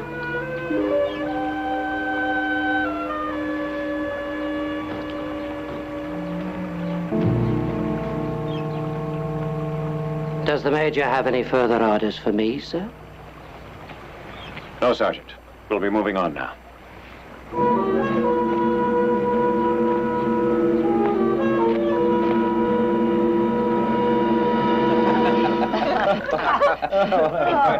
Very funny. More beef, Sergeant. No, thank you, ma'am. It's the finest meal I've ever had, but I'm all full up. Well, you figure the land in the North Pasture is what you're interested in, eh? Well, it's the best I've seen so far, but I'd like to scout around some more, if you don't mind. Oh, Ed Masters wants to know if he can come out and do an interview on you for our local newspaper. Only if I can't avoid it. That's one of the prices of fame, I'm afraid, Major. And a waste of time. I gave an interview several months ago in St. Louis. The reporter wanted to know all the gory details of old battles, while I wanted to talk about the things that concern me today. The interview was a fiasco, of course. What are the things that concern you, Major? I'm sure we'd all be interested. Our cities have become cesspools of ice, and the corruption is spreading throughout the entire land. Well, now, do you really feel that way, Major? Yes, and it's one battle I'd be eager to fight. I've told the Major he should run for public office. That'll do, Sergeant. Oh, try our wine. It's from our own vineyards. Thank you. Begging the Major's pardon. No wine for you, sir. Surely just a half a glass, Sergeant. Oh, no, sir. The regimental surgeon gave me strict instructions. Alcohol for medicinal purposes only, and only in an emergency. McQuaid is my faithful watchdog. And he's right, of course. My old wounds sometimes prohibit my simple pleasures.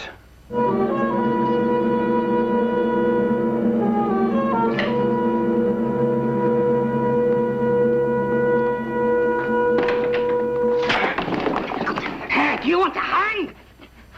Because I can arrange it any time you like, Major, and you know it. So here are your orders, Major. Number 1, you stay away from the Barclay girl. Don't dirty her name by mentioning it. Oh, you're a real little leprechaun, aren't you, my love? Order number 2, you stay away from the booze. Even you should know better by this time. Get out. Oh, get out. Happens to be order number 3. You stop your stalling, you finish your business, and you get out. Because if you don't, I may not be able to save your skin this time. Do you understand? So say good night. And I'll be seeing you in the morning, Major.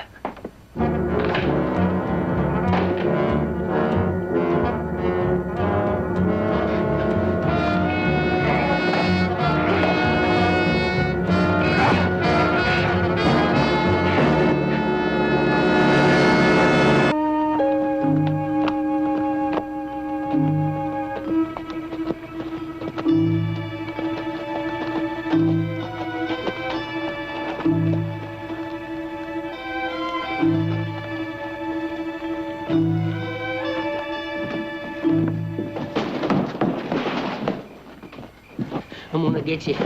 I'm gonna get me a gun and I'm gonna get you. You're gonna go sleep it off. Now get out of here, Crowley, and don't come back. I'll get you. I'm gonna get me a gun. I'll be back.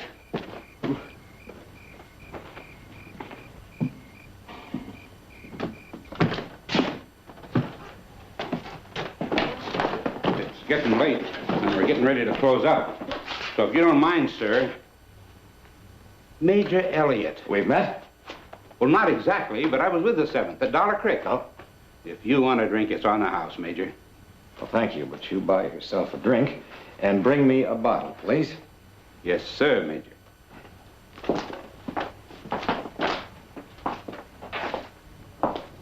Hello, Major. They call me Cora around here. Good evening.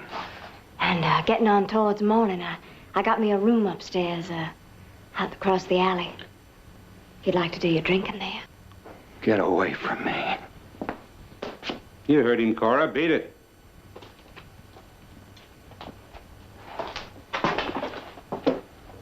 The best in the house. Pennsylvania rye whiskey. That'll be just fine.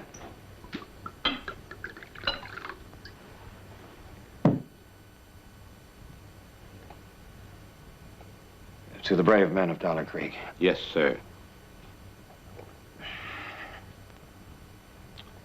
Excellent. My compliments. Oh, my pleasure, Major. And we'll be open as long as you care to stay. Thank you. Yes, sir.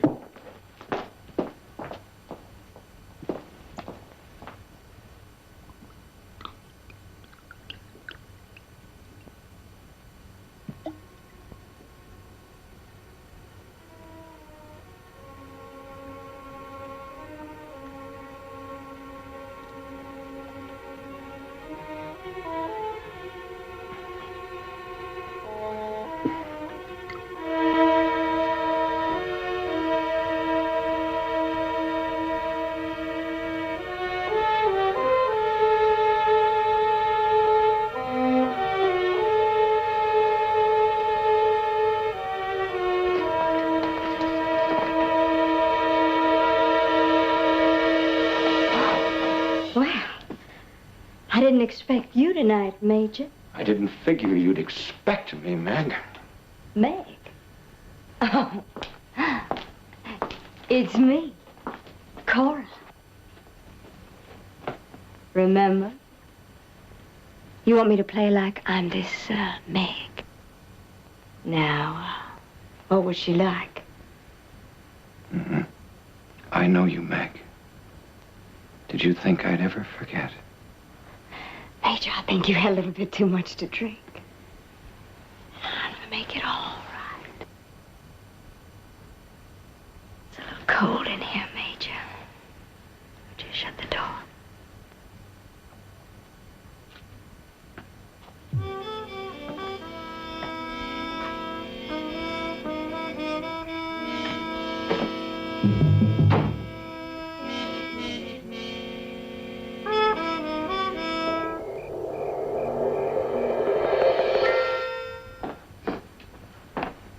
Morning. Good morning, Audra. Morning, Audra. You and the Major going out again this morning? After breakfast. Did you know, Jared, that Major Elliott started out as a rear rank private? Do tell. Right. 2 months later, he was a sergeant, he was commissioned in the field, and he finished the war as a captain. Before he came here, he commanded a garrison at Tucson. Now, somehow I should have known that she would know all that. Is the sergeant going along with you? I suppose so. Somehow I figured that. There's not too much the Major can do without the sergeant. Sergeant McQuaid is his orderly. Good morning. Morning. I'm sorry I overslept. It's something I rarely do. Oh, there's no need to apologize. I'm just glad you had a good night's rest.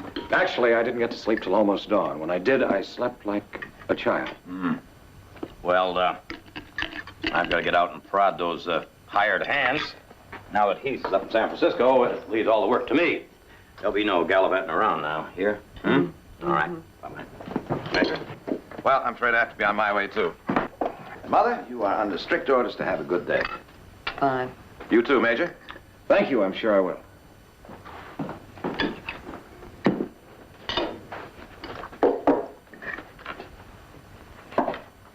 I envy you your family, Mrs. Barclay. My father died when I was a boy, and I never did have any brothers or sisters. And your mother? My mother. Oh, she's living in Mexico now. I suppose I did have a family of sorts when I was growing up. My mother kept a roof over our heads by running a lodging house. So there were always plenty of people around. Men from all over the world. That gave me an education. I suppose I didn't appreciate it at the time. Yes, my mother gave me quite a head start in life. Do you have pictures of her? No, but she was beautiful. She was the toast of the lodging house. I remember people used to call her by her first name. And so did I when I was quite small. Folks used to think that was funny, and I guess it was. What was her name? Meg.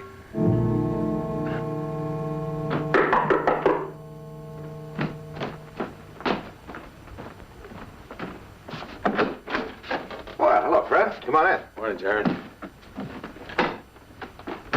What brings you out our way? I've got to see Major Elliott. Oh, what about? You remember a girl worked at the Gold Eagle named Cora? Yeah? She was murdered last night.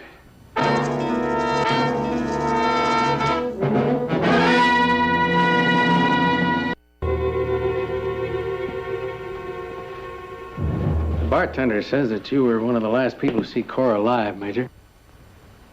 I was in town last night. How did she die? She was strangled. Whoever did it put his brand on her. His brand? What do you mean?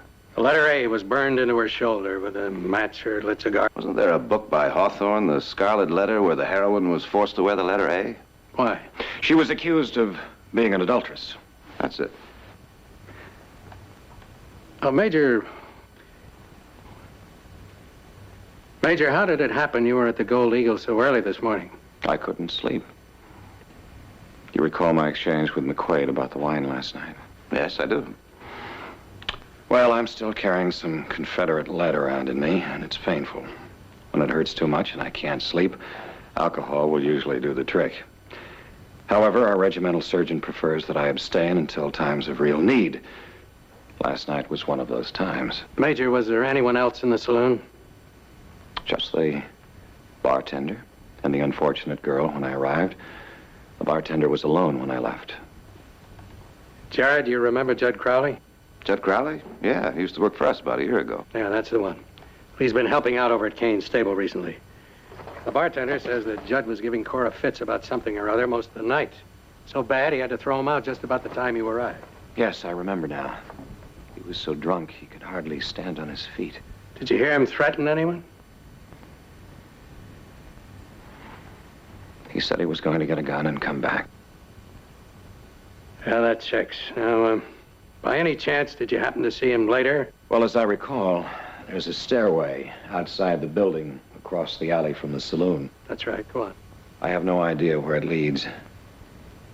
As I was leaving, I saw a man walking up those stairs. I remember because I wondered who else would be out that late. Was it Crowley?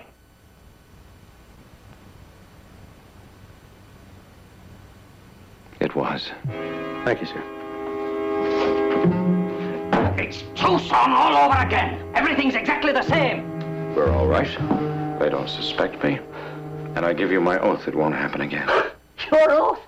Don't make me laugh, Major. Yes, I'm rid of that feeling. I'm cleansed. Look in my eyes. It's out of my system. Until you get your hands on a jug again. You are a blooming maniac. I'm not. That's not true. I was a hero during the war. I risked my life time and time again. Look at some of these medals. The war's over, Major. And that won't wash out what you've done to these innocent girls. Innocent. They were filth, and the world's a better place without them. Oh, really? And just what did they ever do to you? They exist. That's no answer, Major. Sergeant, I'm going to tell you a story. Want a surprise? I'm going to tell you about my mother. I'm not interested in your mother. My mother ran the most popular boarding house in the city, and it wasn't because of the quality of the rooms. Do you have any idea what it's like for a little boy to find that out about his mother? To hear dirty jokes? To be pointed out with a wink and a smirk? Do you want to hear more? Where are you going? You take it easy. Anything happens to me, and they open a letter that puts a rope around your neck. I don't think so. You could have turned me in after Tucson, but you didn't. Because you were a rear private with a bad record and no future. You wanted to climb aboard a gravy train, get a promotion, be my orderly, live my kind of life, share my money. That's not how it happened. You begged me. You told me that I'd be a fool to pass up such a chance. You tell that to a court and see where it gets you. All right. You win. But there's got to be no more killing. Oh, I told you there wouldn't be anyone else. No, it's over now. Over. I pray that it is, Major. Now, you just relax and enjoy your stay here. You may never have another opportunity to be at such a fine place. All right. But doesn't the Major think that it's time for us to leave this place? The Major does not. The Major has plans. Plans? Audra Barkley, Sergeant. I've never met anyone like her before. With her, I feel it would change everything. Are you serious, man? Yes, I am. She will be my salvation. She's pure. I feel I can fully and finally cleanse myself with her.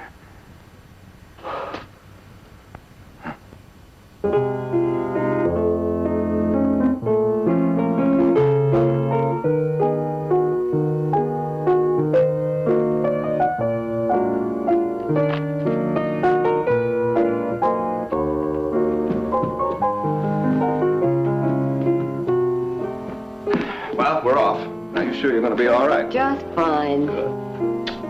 Major, why don't you join us? Where are you going? Well, it's just the Cattlemen Association meeting, but we usually cut that short and sweet and get into the most cutthroat poker game you've ever seen. Thank you, but I think I'll just stay here and keep the ladies company if you don't mind. Well, all right. Jared, don't keep a kicker. Never. Where's Nick? Where's Jared? There's Nick. And you, Nick, don't draw to an inside straight. Oh, no, not me. I learned not to do that from you. You who beat me out of $5, remember? Well, that's very pretty playing, miss. Very pretty. That's because you have no ear for music. You are absolutely right. Major? Nick, will you come on? All right.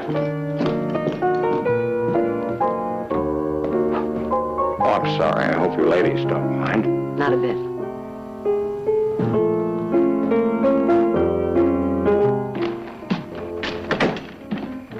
Well, now, Jared, you ready to lose the east wing of the Barkley Ranch?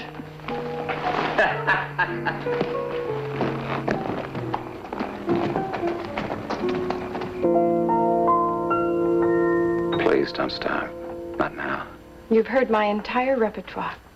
Besides, it's time for coffee.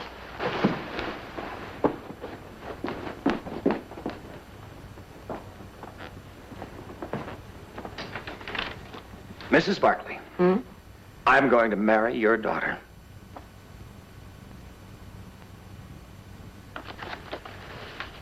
I beg your pardon. I said I'm going to marry your daughter. I hope this pleases you.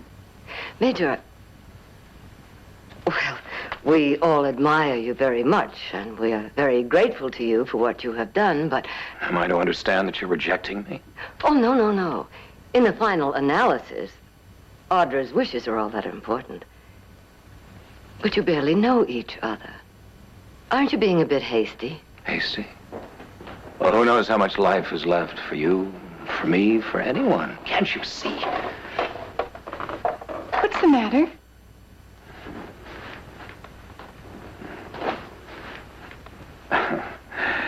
She is opposed to our marriage. Our marriage? Yes. I won't permit it. I respect your mother, Audra, but our future together is really all that matters. I'm sorry, but I don't love you. In fact, I barely know you. It takes time. Time? There is no time. I thought you were different, but perhaps not. Perhaps there's another man. Lots of men. I thought you were pure, but... With your permission, ladies, I shall remove my unwelcome presence.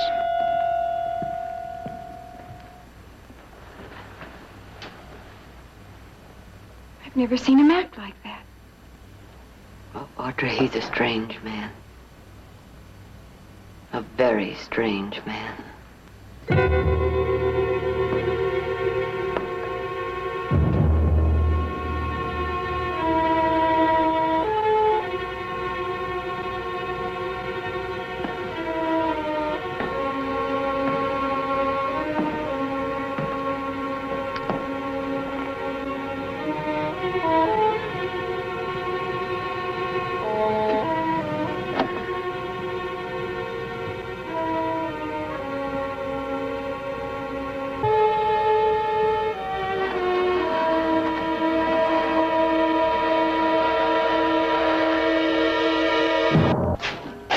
Evening, Jared.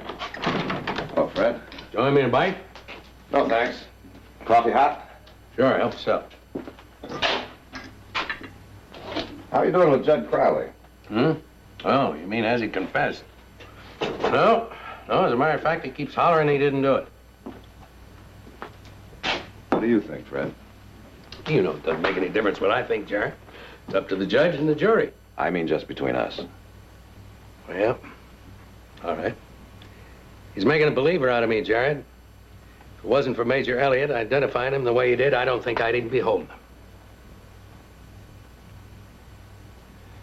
You mind if I have a little talk with him? No. Wish you would.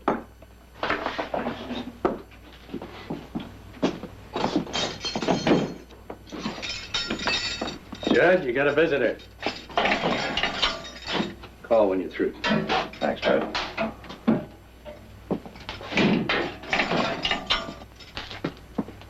Hello, Judd. What do you want, Barkley? Just a little conversation. How come? Well, might be that I could help you.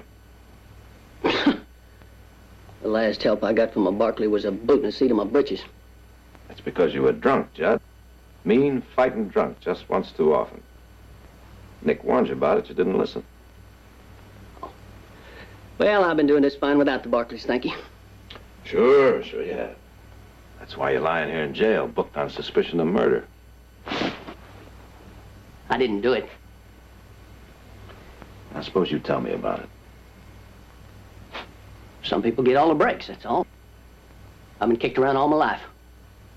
Did you go back to Cora's room after the saloon closed? No. Major Elliott said he saw you going up the stairs. The only thing I can figure, he must have seen somebody that looks a whole lot like me. Light must have been pretty poor, right, Judd? Well, that's the answer. That's the whole thing right there in a nutshell, ain't it? Judd, if it comes down to your word or the Major's, you realize whose word the jury's going to take, don't you? Yeah. But I didn't kill that girl. I couldn't kill anybody. Least of all her. You were drunk. Yes, I was drunk. And I was talking mean. That's all it was, just a lot of talk. Judd, were you in Tucson, Arizona about a year ago? I ain't never been to Tucson in my life. I was working for you a year ago, remember? Does the letter A mean anything to you? What are you talking about?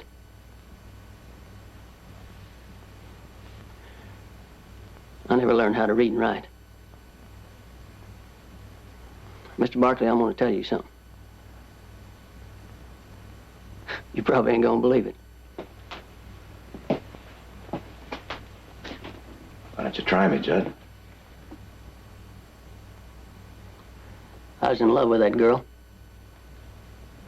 I wanted her to marry me. She wouldn't do it. That's why I got so drunk. That's why I got thrown out of that place. Tell me something, Judd. Do you feel that she was pure enough for marriage? She was a good girl. She just never had no decent chance, that's all. I don't mean any offense, Judd. I wasn't good enough for her. Anyway, what difference does it make? I reckon she's gone now.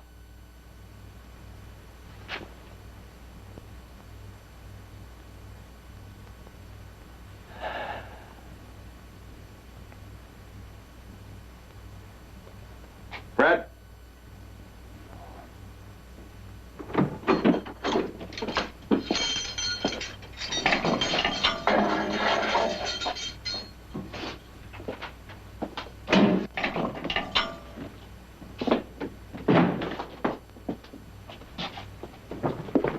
Well, what do you think? I agree with you. He didn't do it. You gonna defend him? Maybe, if it comes to that. Fred, do you remember hearing about the murder of a dance hall girl in Tucson, Arizona about a year ago? No. Should I? No? No reason why you should. It's just that I read a couple of lines in the San Francisco newspaper about it. Well, the girls are getting beaten up and killed sometimes. It's not what you might call an easy trade. Yeah, but this was special. How special? She was strangled and branded with the letter A.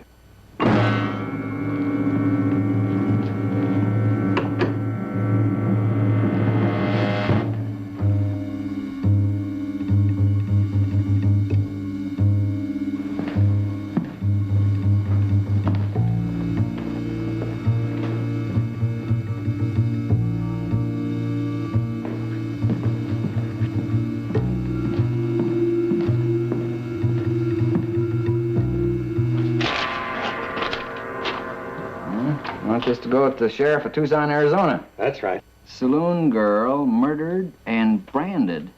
Your town, approximately 1 year ago. Is criminal still at large? Urgently request immediate answer and details of crime. Collect. Care of this office. Signed, Fred Madden, Sheriff. You gonna wait on this? We'll be over the Gold Eagle. Rush it over just the second it comes in, will you, Nate? Yes, sir, Mr. Barkley.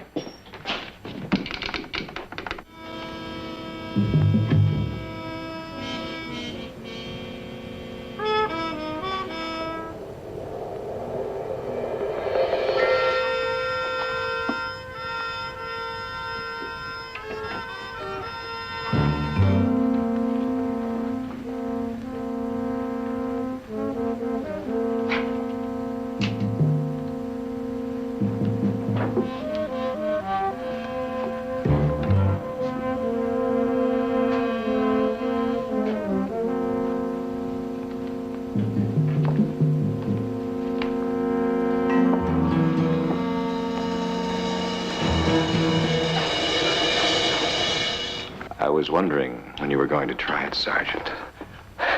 I don't know what the Major is suggesting. The Major is suggesting that the Major would be no harm to the Sergeant when dead, and therefore incapable of contradicting whatever story the Sergeant chose to tell the authorities. No, sir. I was just trying to keep you out of any further trouble by forcing you to leave. I figured if you stayed here much longer...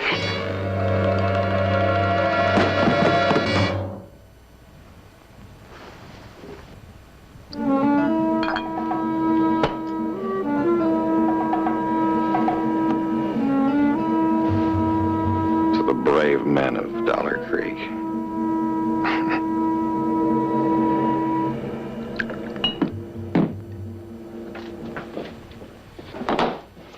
There, Harry. Thanks, Nate. That Tucson gal died the same way poor Cora did, Sheriff. And they never caught the man that did it. Let's go, Fred.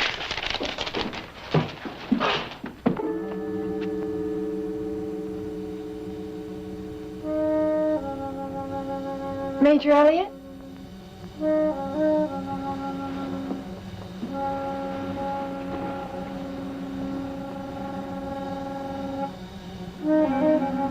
Major, I thought I heard him. You're impatient, aren't you, Meg? I was just coming to get you. Meg?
You and they joked about it.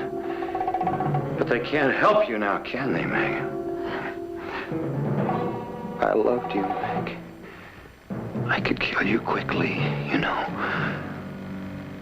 But I won't. Because you must be punished. The whole world must know what you are. No! No!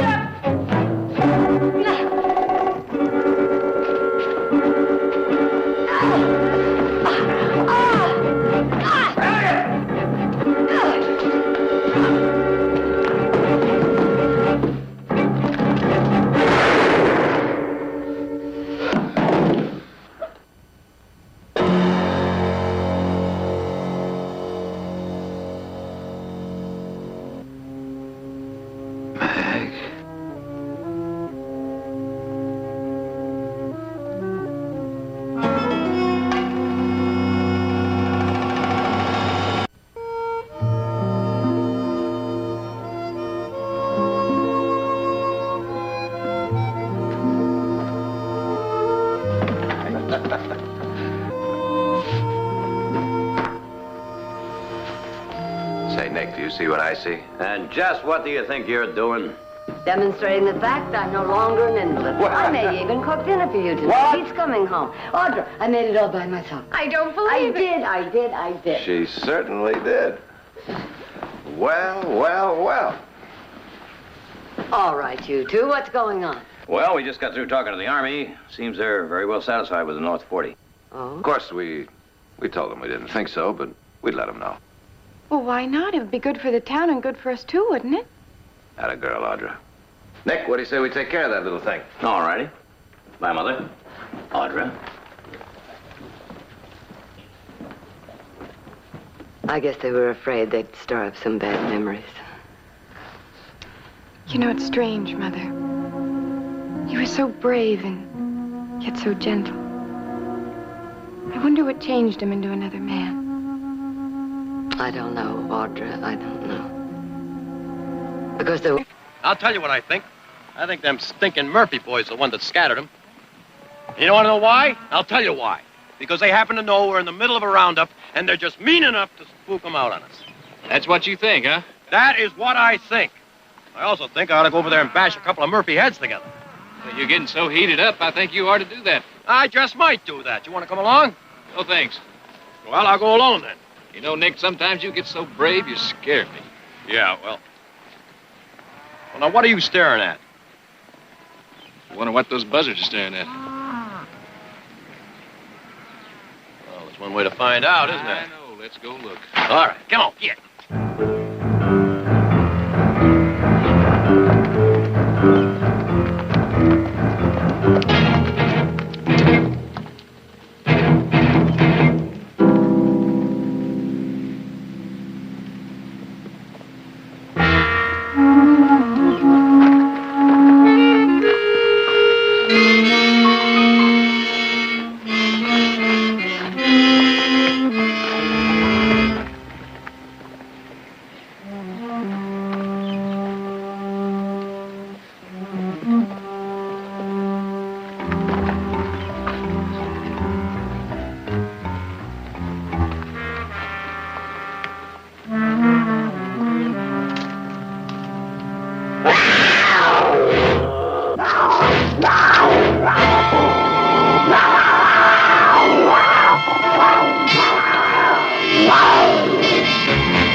Easy, Nick.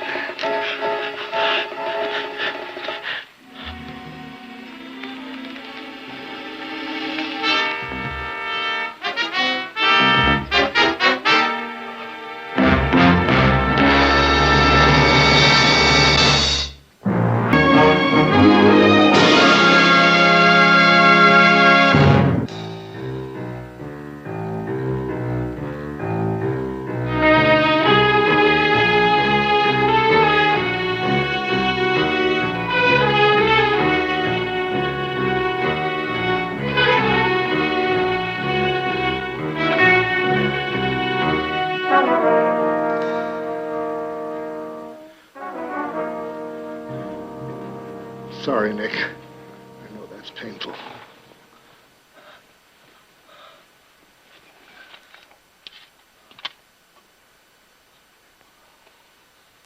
Here now. Drink this.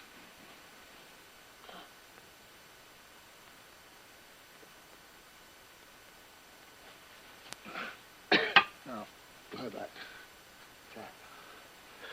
Don't twist around. Best to leave those scratches uncovered.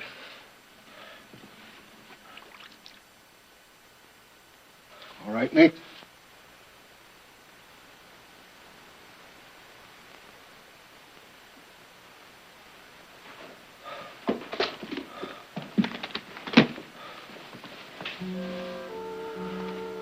Good night, Nick.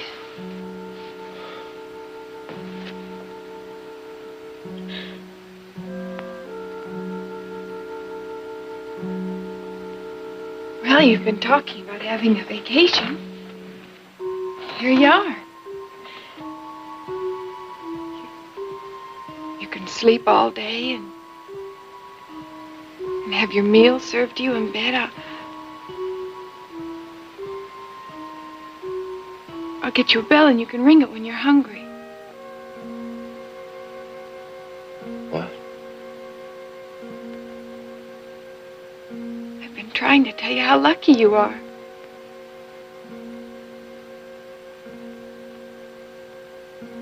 Nick?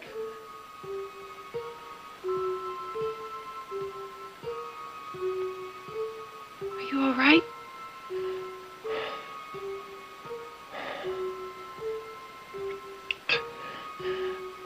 Fine. Fine. Sure you are.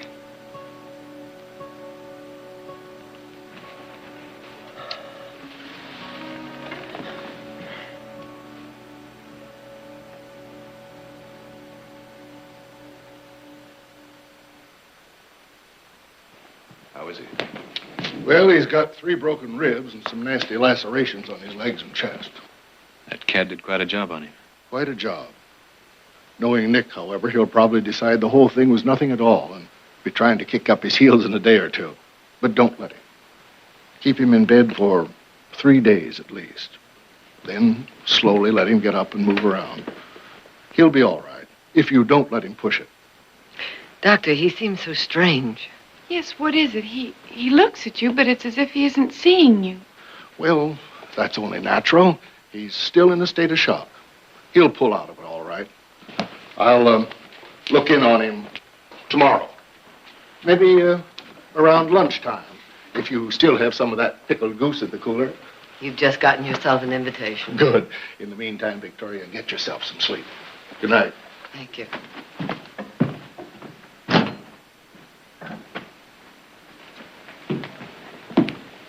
Ah, don't you worry. Doc's right. If I know Nick, he'll be up and around in no time. Well, I'll never complain about his hollering around the house again. Now, be careful. In a day or two, you might have to eat those words. Come on, let's get some sleep.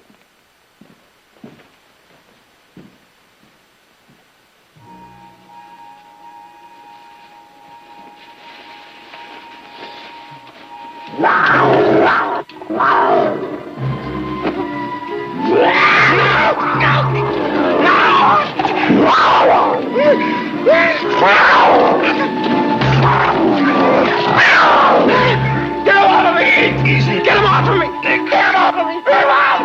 Get him off of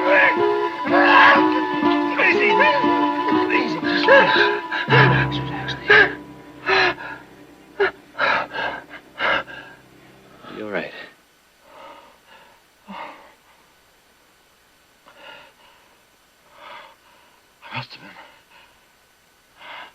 Must have been dreaming.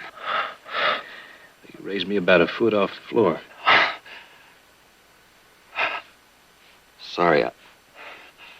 Sorry. Can I get you anything? No. You go back to bed. I'll be fine.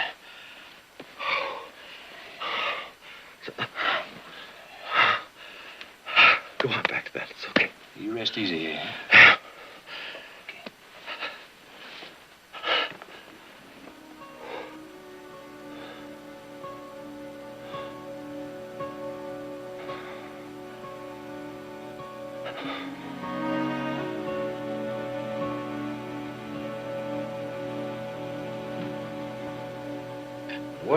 Well, look at him.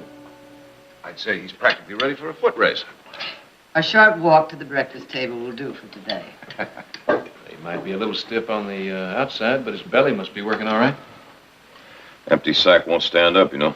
Spoken like a true Barkley. Take more than a little old pussycat to keep Nick down, huh? Personally, I think he's too tough and stringy. Cat's probably got indigestion. Well, if that cat does have indigestion, I think the best thing we can do is put him out of his misery. Tanner should be here today. Who's Tanner? Professional hunter. I wired him yesterday. Why? That cat hit another steer yesterday, Nick. That's no reason to call in a professional hunter. Well, we're short-handed on the roundup now. We can't spare anyone. Planning on getting that cat myself. Oh, Nick, you can't be serious. Nick, you get up on a horse and you'll shove those busted ribs right through your lungs. It's not likely. Besides, I'm only bossing that roundup so as you can rest. That's fine. You can boss the roundup. I'm going to get that cat. Sorry, Nick. You can't have him.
Mr. Tanner? My name is Jared Barkley. They told me at your hotel I'd find you here.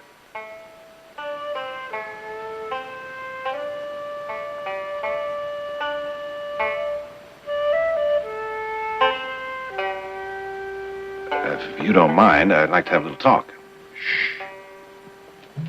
Mr. Barkley, I paid very good money for this private performance. So why don't you drink your wine and enjoy it, Thank you very much. But if you don't mind, I would like to get right down to business. I never mix business with pleasure, Mr. Barkley. And this is my pleasure.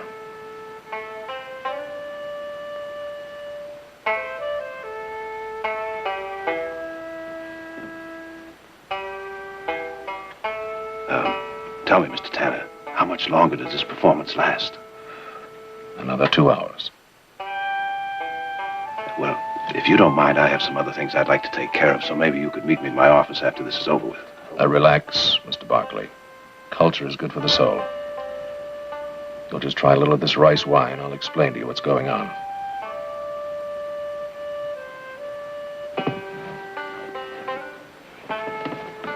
That girl has just found a beautiful jade bracelet and is caught in the dilemma of whether to find the owner or keep it. What she does not know is the bracelet was left outside her door by a handsome young suitor.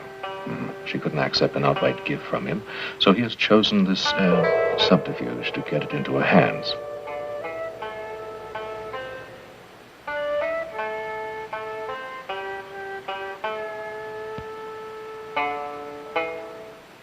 She cannot resist it. And the young man, of course, can now announce that it is his gift.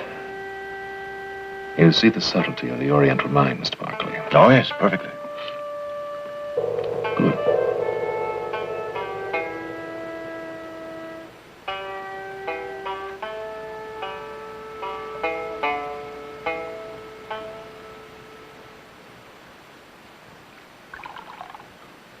Jared tells me you're quite a fan of the Chinese theater. Well, I enjoy in life what I can afford. Good wine, good art, good people. You hardly seem like a professional hunter. Well, hunting is my business. Living is my pleasure. Well, you come highly recommended. And you are even more gracious and lovely than I'd been told. Oh, Mr. Danner, you are a charming liar. I would be if I had to, Mrs. Barkley. But in this case, lying is totally unnecessary. Mr. Tanner, just when is it you plan to get started? Before dawn. Good. If you'll excuse me, I'm off to Sacramento in the morning, so I have to turn in early. Good night, Mother. See you at breakfast, Nick. And I think it's about time for you to turn in, Nick. I want to say something first. Oh? I'm going with Tanner tomorrow morning. Nick, Mr. Barkley, I think you'd better understand something. You can't come with me. I work alone. I think you better understand something, Tanner. I was against hiring you in the first place. Now, there's nothing personal in that. Even if I allowed you to come along, Mr. Barkley, you're in no shape for it. I'm the best judge of that, don't you think?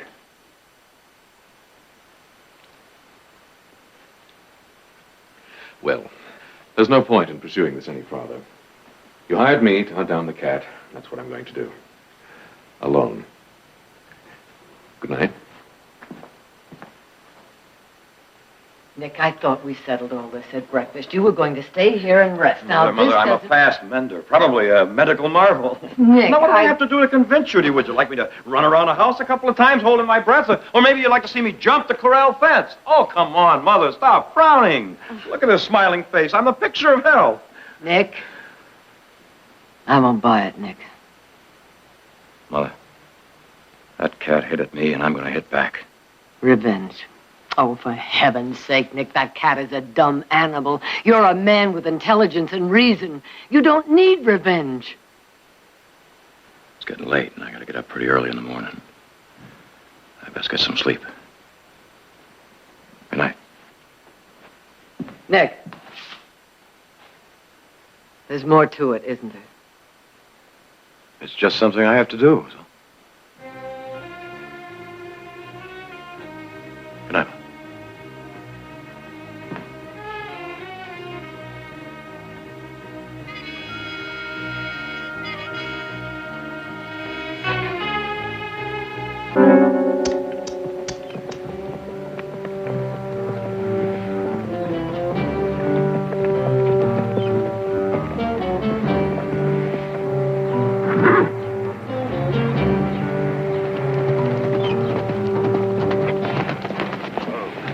What do you think you're doing? Told you last night I'm going with you. I said you weren't. Well, here I am, right beside you.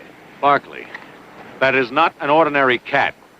A man wounded him once, or he wouldn't have attacked. And he'll attack again at the first smell of you. Take my chances. Oh, well and good. But there's the matter of me also. I've done this all my life.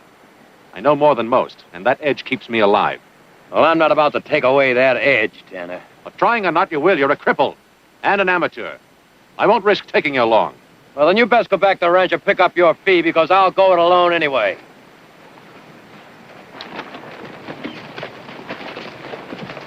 All right, Barkley. You want to track Cat? Come on.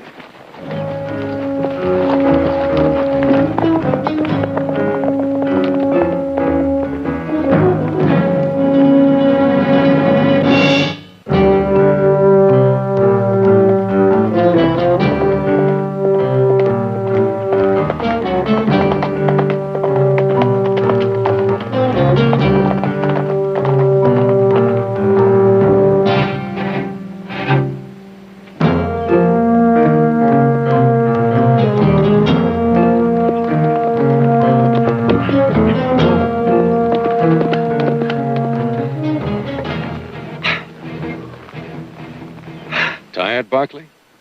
Not too tired to realize that you've been traveling in circles for the past hour. Well, it's only a little over 3 miles back to the ranch. You could make it before noon. If I was to turn back, but I'm not about to. Why? You quit stalling, Tanner. Let's get on with this.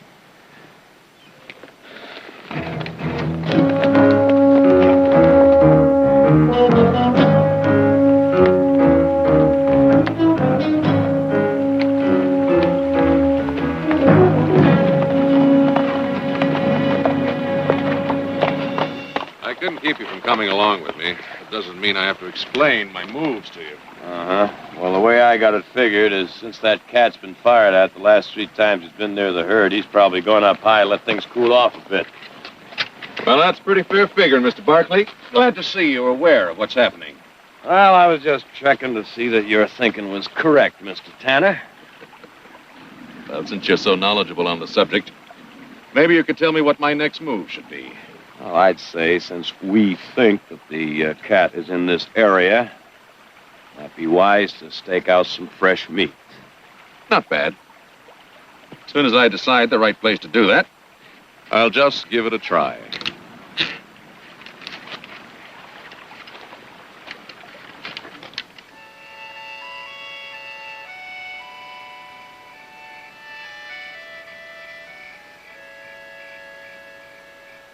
La ci darem la mano, la mi dirai di sì. Vedi non è lontano, partiam bene mio da qui.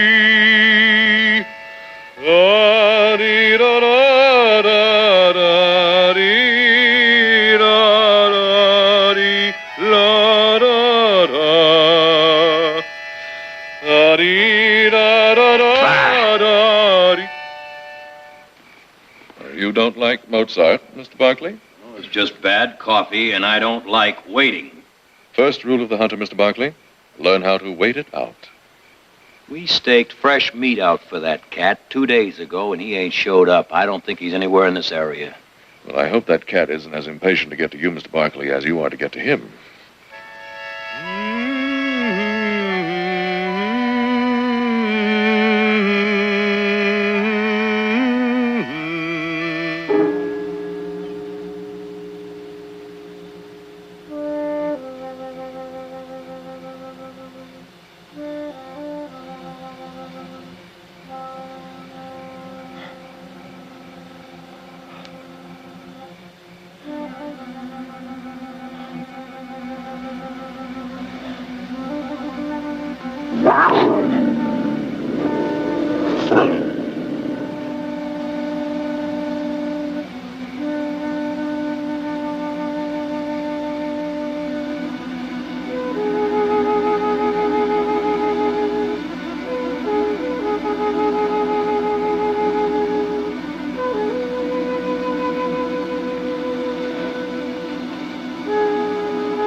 Barkley, what the devil do you think you're doing?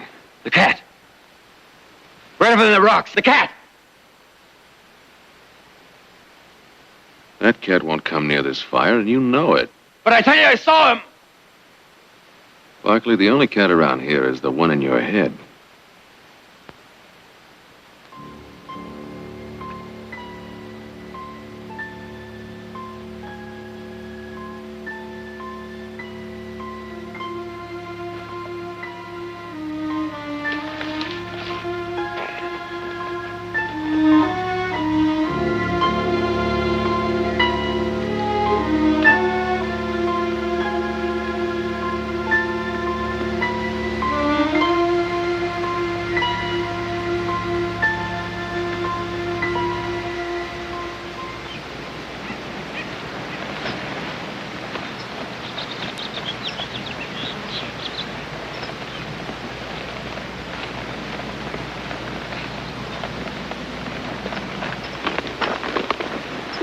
Still say I didn't see that cat in the camp last night?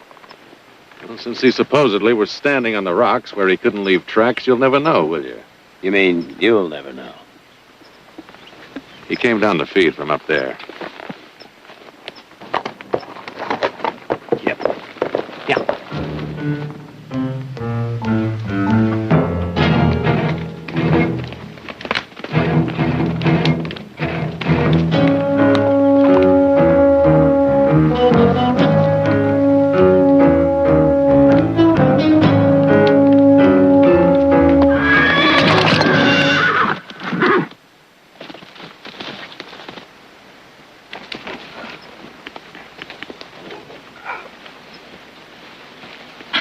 You okay? Yeah, I'm fine.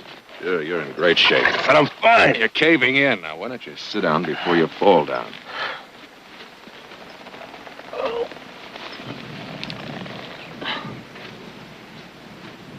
His legs hurt. How bad? Well, he won't be carrying you for a while. That meadow we came through a ways back, I saw a cabin. I'll take you there.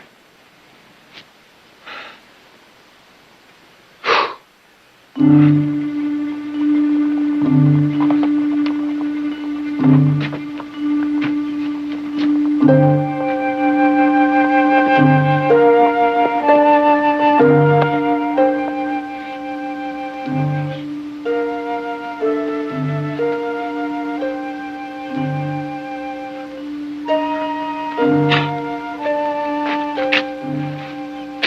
there.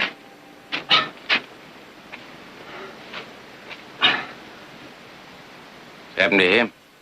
Well, fate's played a cruel trick on my brave young friend here. His horse took a fall and went lame. He's got a couple of busted ribs. That's so. Yeah, a roof and bed would be most appreciated. He does look in a bad way. I only need a couple hours of rest, ma'am. This is my wife, Beth. Howdy. Tanner is my name. This is Nick Barkley. Maybe we should ask him in, Tom. See what you can do for him.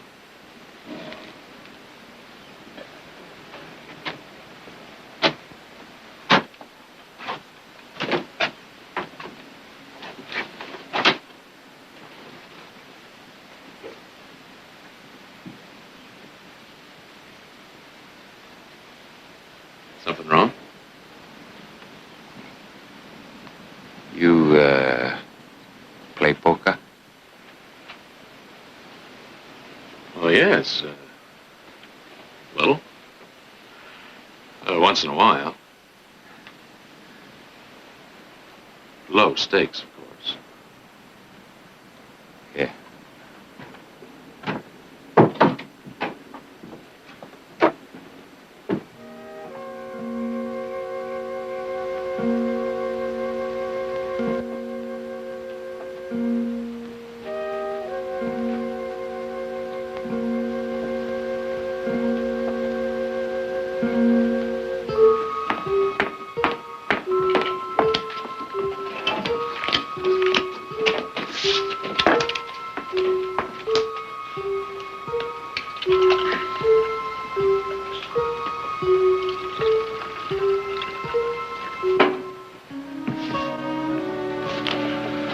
$20. Well, now, I think I'll call. Straight. Yes, let's see. Now, you have a straight, and I have all hearts. Now, let me think. That's right. A flush beats a straight, doesn't it? I gotta get some money out back.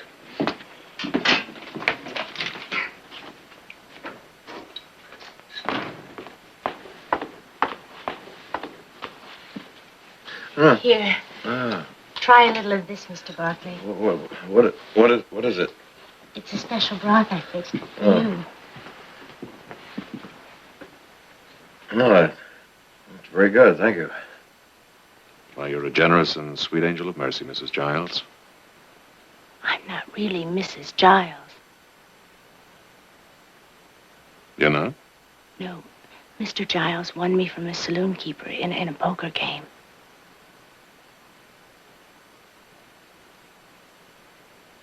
I just thought you might be interested in knowing that.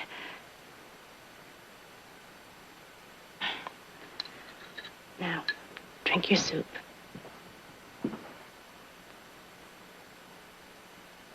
Ready?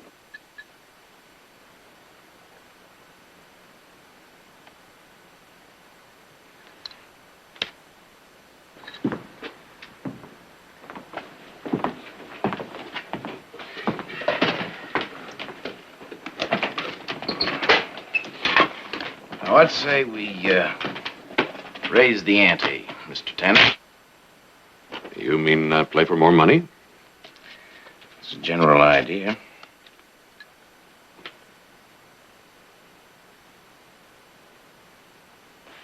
Well, if you really want to, Mr. Giles.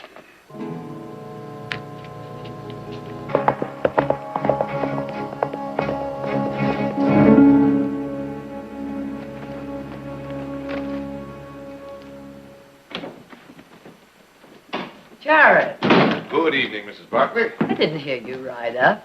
How did everything go in Sacramento? Once again, I must modestly admit that my brilliance as a barrister saved the Barkley family from total destruction. Total destruction? Well, maybe just a minor annoyance. Heath still on roundup? Mm-hmm. How's Nick? He's gone. What do you mean gone? Gone where? After the cat. He went after that cat? Mm-hmm. When? Shortly after you left for Sacramento. Well, why didn't you try and stop him? I didn't see him go. Well, then how do you know he went after the cat? Because I know. Well, at least you could have done is send somebody after him. It wouldn't have done any good, I'm sure. He's with Tanner. The devil has gotten into him anyway. What suddenly is so almighty important about hunting down a cat? What was so important when you went out to ride lightning during the middle of winter last year? Well, what's that got to do with this? He doesn't see the comparison. Well, that's odd. I see it very clearly.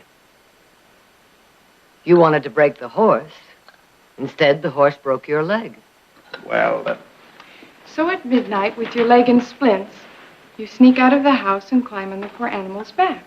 Maybe I was just trying to prove that I...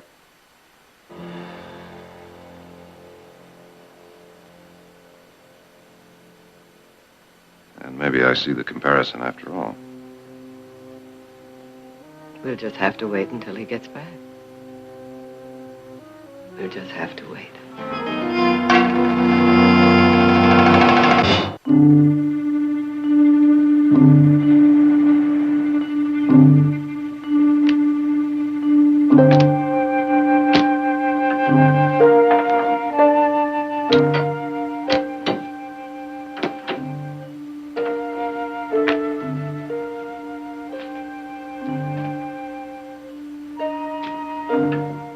Beth.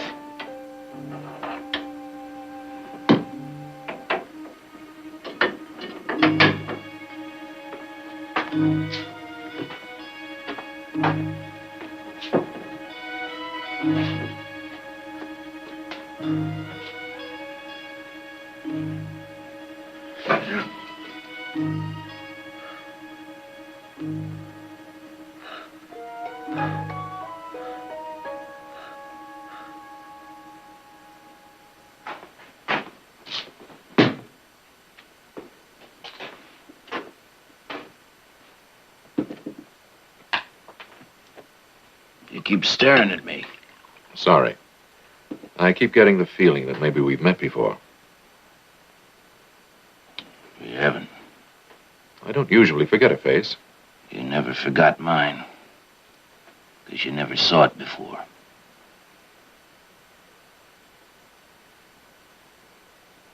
This is my hand, Tanner. This time, I got you beat. Well, now, Mr. Giles, I've got your money, your horse, your saddle, your cabin. Bet you 200. But you haven't got 200. I'm good for it. Sorry, Mr. Giles, I never play on credit. However, it wouldn't seem fair not to give you a chance to recoup. So I'll tell you what I'll do. I'll call your 200 against your wife.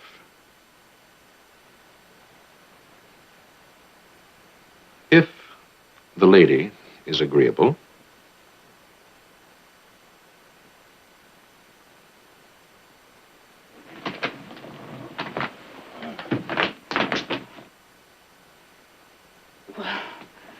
If you're sure you've got him beat.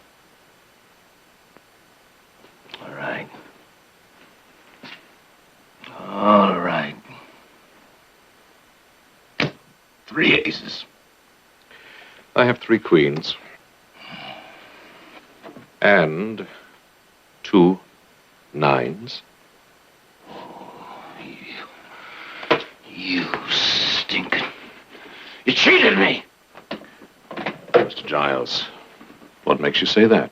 You made me think you didn't know much about poker. Mr. Giles, I never said I didn't know poker. I just didn't say how much.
All right, Mr. Giles.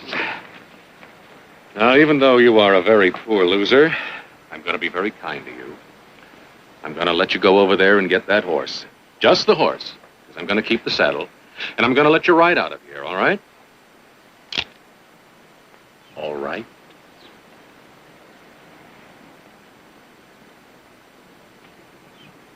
All right.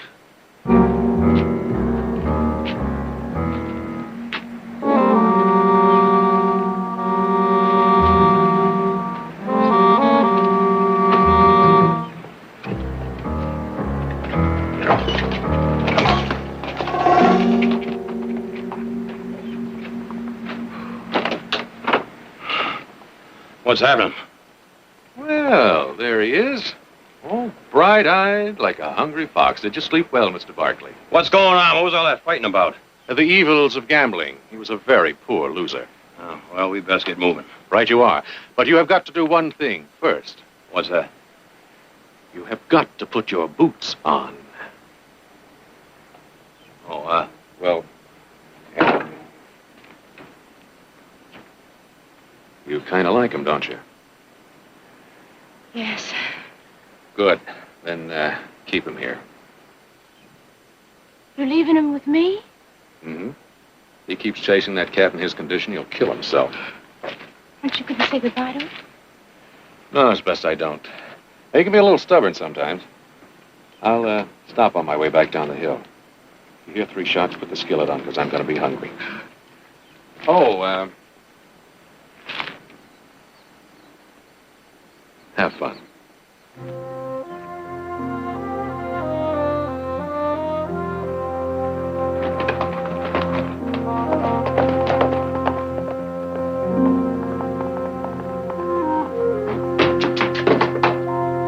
I got a berry pie in the oven. Where's he going? After the cat. What are you doing? Saw a couple of wild horses in the meadow. I'm going to get me one.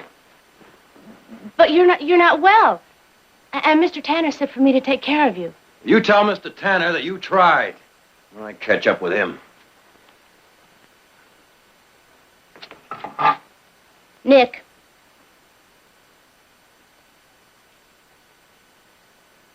No. Just what do you plan to do with that? Mr. Tanner said for me to keep you here. Berry pie wouldn't work, so you figure the gun will, huh? It's for your own good. And you're the judge of what's best for me, huh? What? But you're not thinking clear on account of you're sick. Beth, if you're going to use that gun, you best go ahead and do it. Because I'm walking out of here.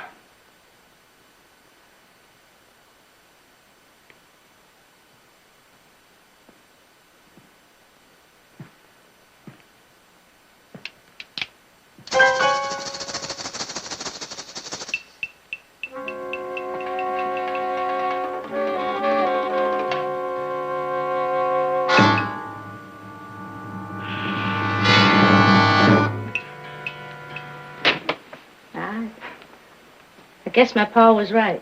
What about it? He always said that I was uglier than a mud fence. Well, I'd say your father was either half blind or crazy. I don't hardly remember. Ran off when I was 11. And I seen a lot of ugly things since. Beth,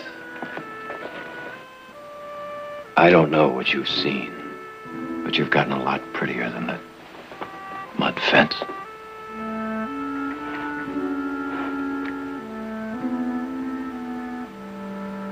Then why you want to leave? Well, I just have to finish what I started.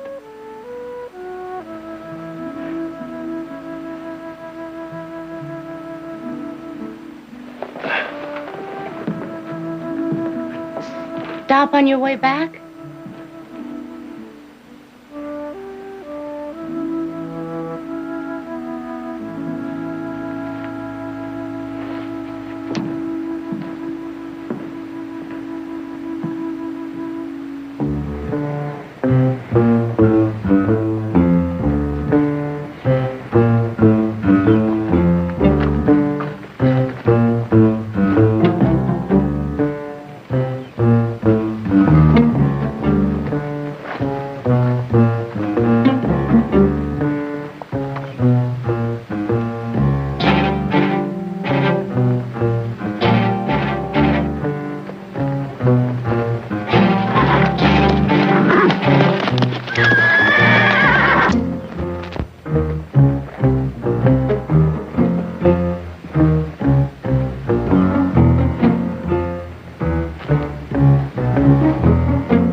Leave it.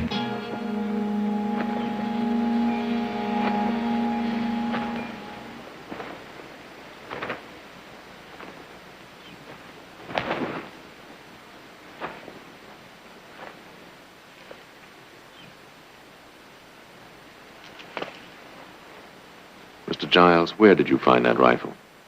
There's more than one cabin in these hills. They know the territory.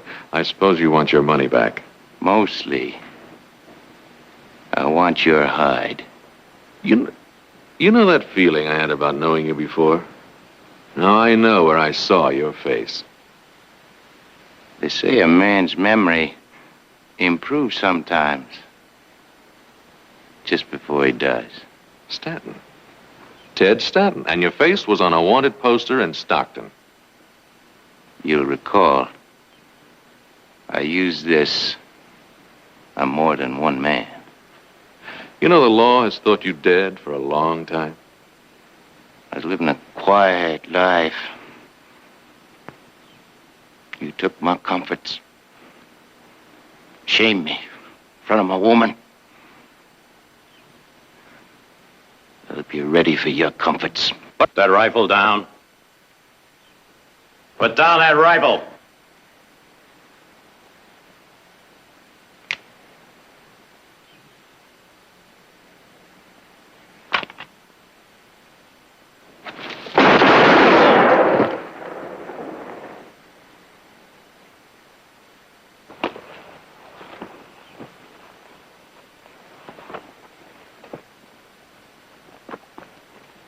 How long were you standing there? Long enough for him to put a slug in you. Well, why did you stop him? That's a very interesting question. It'll take a few seconds to think of a very interesting answer.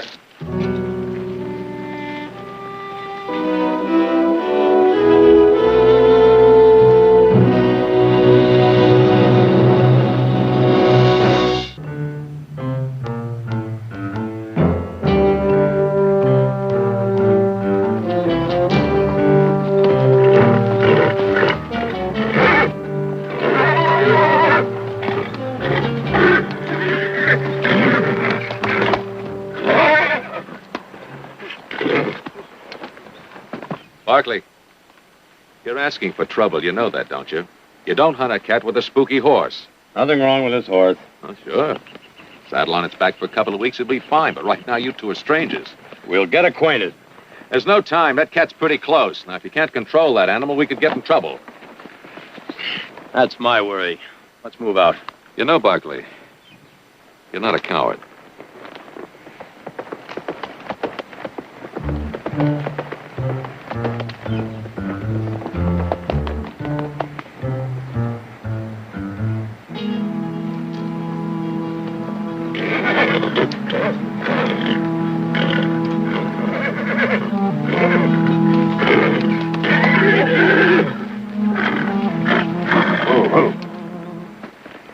cat's close. I guess you're right about this horse. I'll tie him off down below.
Now that you've satisfied your soul, you up to filling your belly?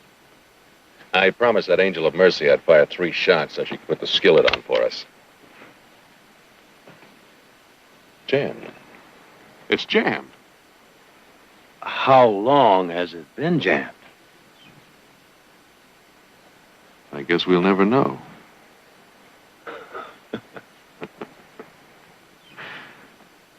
I suppose it was meant to be, Nick.